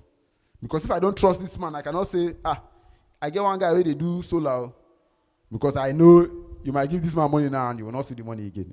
So everything comes, as sales comes, it have a lot of things around it. And those things around it is what makes you you before you can sell yourself. First of all, you have to understand who you are. Secondly, you have to sell yourself. That's in sales. Now, I'm talking about agency. Now, that's another way to start. I'm talking now of starting from the scratch as somebody that don't have any capital under bootstrapping. Bootstrapping, like I've said before, is you raising income by yourself, starting from the scratch. I know there are a lot of CEOs here, and we have heard all of their stories. As a matter of fact, one of our CEOs here talked about agency, and I'll delve into that. Now, agency is trying to make somebody buy what somebody else has and having a commission. That's basically agency. You don't need a kobo to do that. You just need knowledge to do that. You need smartness to do that. Basically. If I go to this man and say, Oga, I observe this man. You need a wristwatch. Oh. And the man say, I really need to, but I beg, I don't get time. If I go and get a wristwatch and can make this man buy that wristwatch, what will I make? I'll make money. That's the truth. I'll make money. Your money is hidden in those things you do without money. You need money to start. Yeah, good and fine. But you can still start without money. What if the money is not there? Now, partaking in agency, you can actually sell anything to anybody as long as there is a need. It's not like you say you pick a skirt and go and sell to a man. You are a good salesperson actually, but does the man really need the skirt? The answer is no. So in that way, you might not make money. But if you can sell in short, if you can feel a need, you would make money. Now, selling anything to anybody, adding your own commission to it makes you make money. Now, going to the example that Mr. Maybe made, he said he sold something in his uncle's shop to somebody else. Because of the knowledge he has, he now sold it. Now, imagine Mr. Maybe not going to that his uncle's shop, just going around with that knowledge. Something that was given to him for 5,000, he sells it for 7,000. He's not the owner of the goods. He only sold, but there was a commission on that thing. And he has made how much? 2,000. Now imagine him selling 10 of the items. Do you know he would possibly even make more than the owner of the items just by doing agency?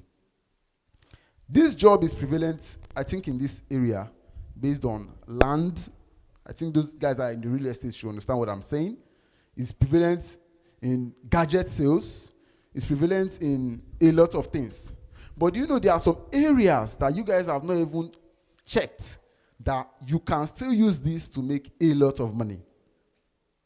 Selling an idea to somebody, modifying the idea, you can make a lot of money. As a matter of fact, there are websites online that you can sell ideas. You sell an idea and you are paid for that idea. There are a lot of websites online that you can do that. Now, that is for agency. The next I'll be talking about is integrity, yourself. For you to make money, first of all, you have to be able to what? To sell yourself. If you can sell yourself, my brothers and sisters, you can make money. Sell yourself. And all this is under bootstrapping. That's making money by yourself.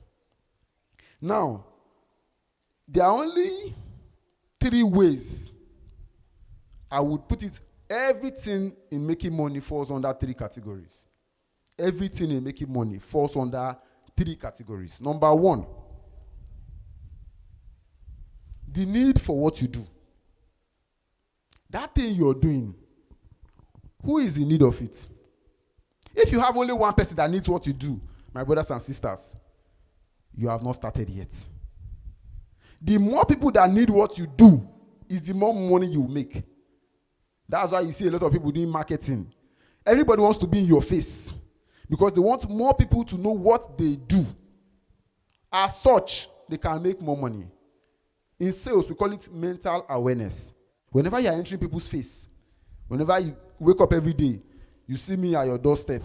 Tomorrow you wake up, you see me at your doorstep, for an example. The next thing you start thinking about me. That is it. Even in relationship, that's how it is. If you keep a man and a woman in a room for maybe 2-3 days, naturally, there will be affection. That is how the guys that are doing marketing, that's what they do. You see billboards. Every time you drive past that junction, you see a billboard of Indomie. Every single day, you drive past that junction, you see a billboard of Indomie. The next thing you think about is Indomie. Whenever you want to get something, maybe a snack or something, you think about Indomie. That is why whatever you do, make sure you are entering people's faces. Make sure you are registered in people's mind. And how can you do that? Visibility. Just be visible. Position yourself to be visible. In that way, somebody can be aware of, okay, what does this person even really do? Okay, what do you even really want? In the Bible, there was an example in the Bible, the woman that troubled the king. She kept troubling the king until the king said, okay, what do you want? That is marketing. And in everything you do, make sure that you are in people's faces. In that way, you can raise money for yourself and you can make money. Now, that is it for bootstrapping. And that's the first thing that you can do to make money. Secondly, your ability. What I'm saying now is categories. Everything you are doing to make money, it falls under three categories, like I'm saying. The first I said is the need for what you do. If what you do is needed, the more people that need what you do, the more money you make. The more people that consumes a particular thing, the more money the owner makes from it. If you are selling perfume now, you reach 10 students in school, you make maybe 1,000 naira. The more students you reach, the more perfumes you sell, the more money you make. That's what I'm trying to say.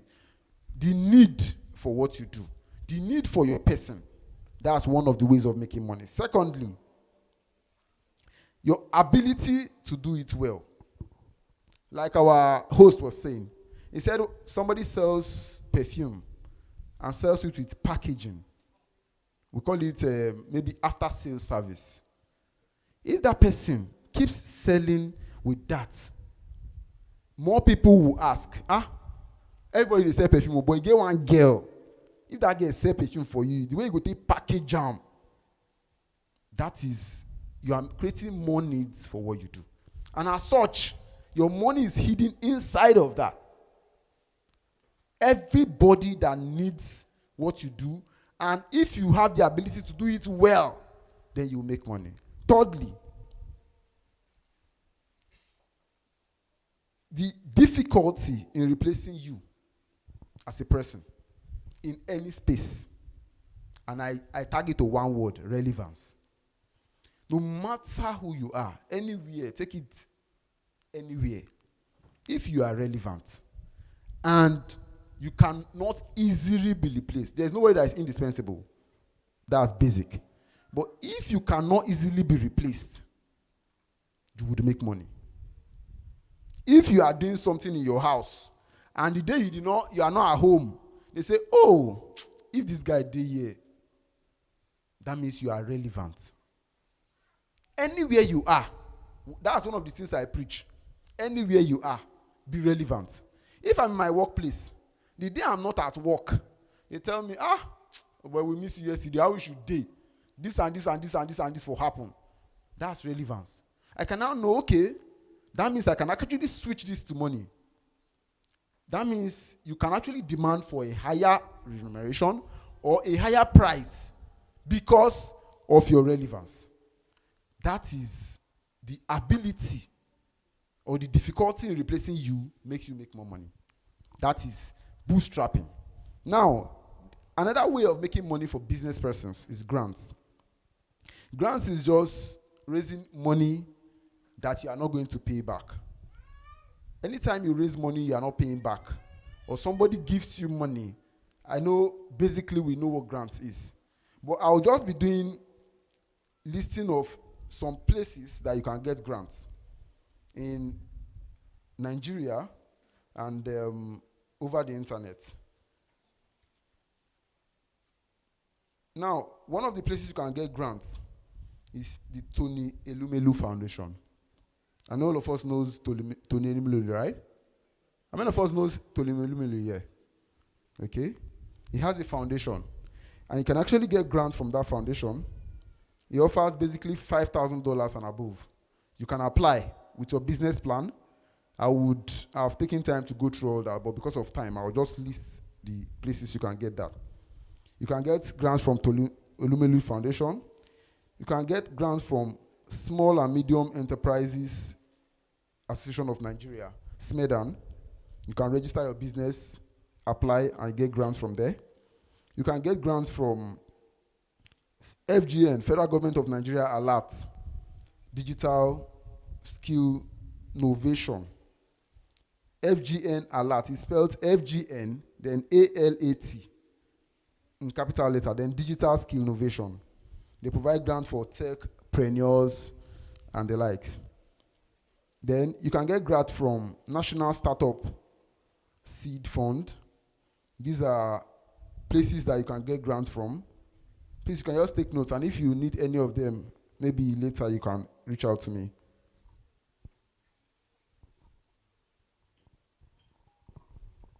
Okay.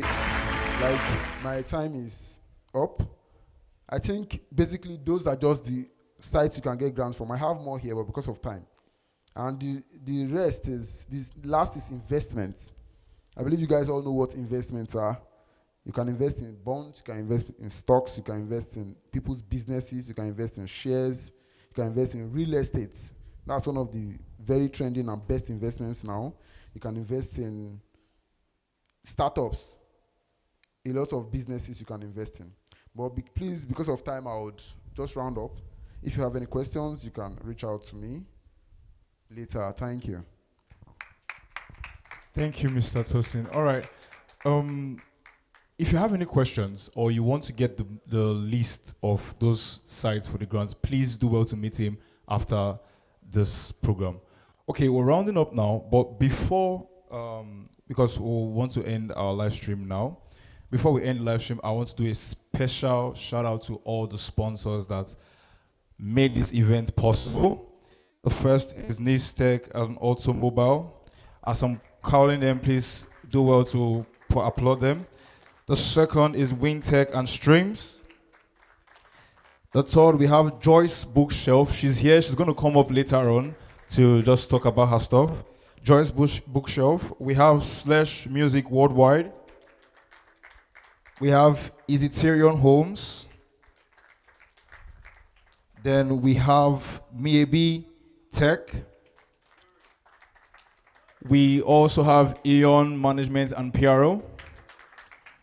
We have Central also.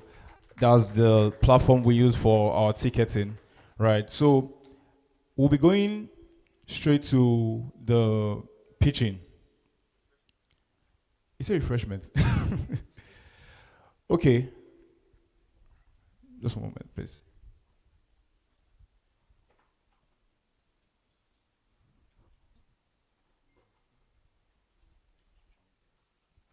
Okay, because of time, because we actually wanted to close this meeting by 4, and it's actually 4:23 now. So for those of us that sent mails for pitching, please do well to meet, because there are actually people that reached out to us concerning investment. So there are some people that sent mails to our email, and there are some persons that met me outside.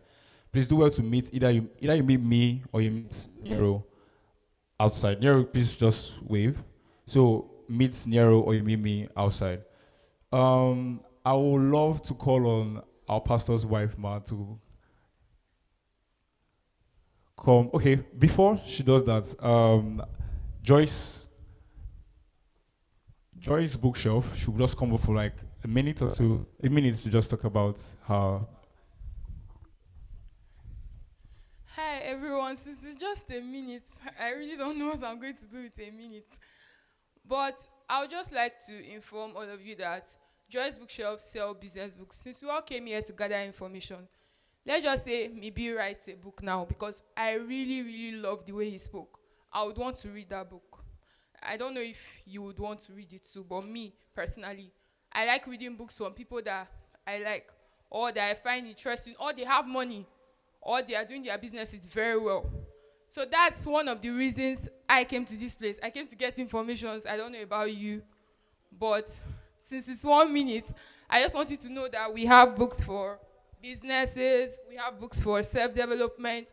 If you are trying to build yourself personally, we have books for that. We sell tech books too, crypto, forex. We have all those books in stock, so you can send us a DM, or you can just simply type Joyce Bookshelf on Google. You find us there. So since it's just 1 minute, please. Thank you. Thank you so much. Okay, last thing before we go, I actually forgot. So, like I said before, VTech actually, yes, lastly, SB Sound, the guy in charge of our sound media, also one of our sponsors. Thank you very much. He's out there. They do sales of speakers, they rent speakers or anything, sound equipment, so you can reach out to him at the back if you want to. So before you go, there's a gift from VTech, a tech company also in Warri. They're giving out I said it before, 3 free power banks.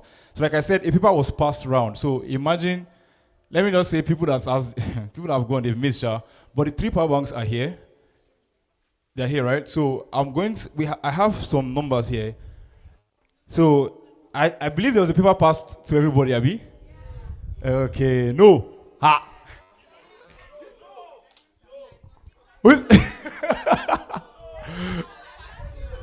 Okay. It's strictly for attendees.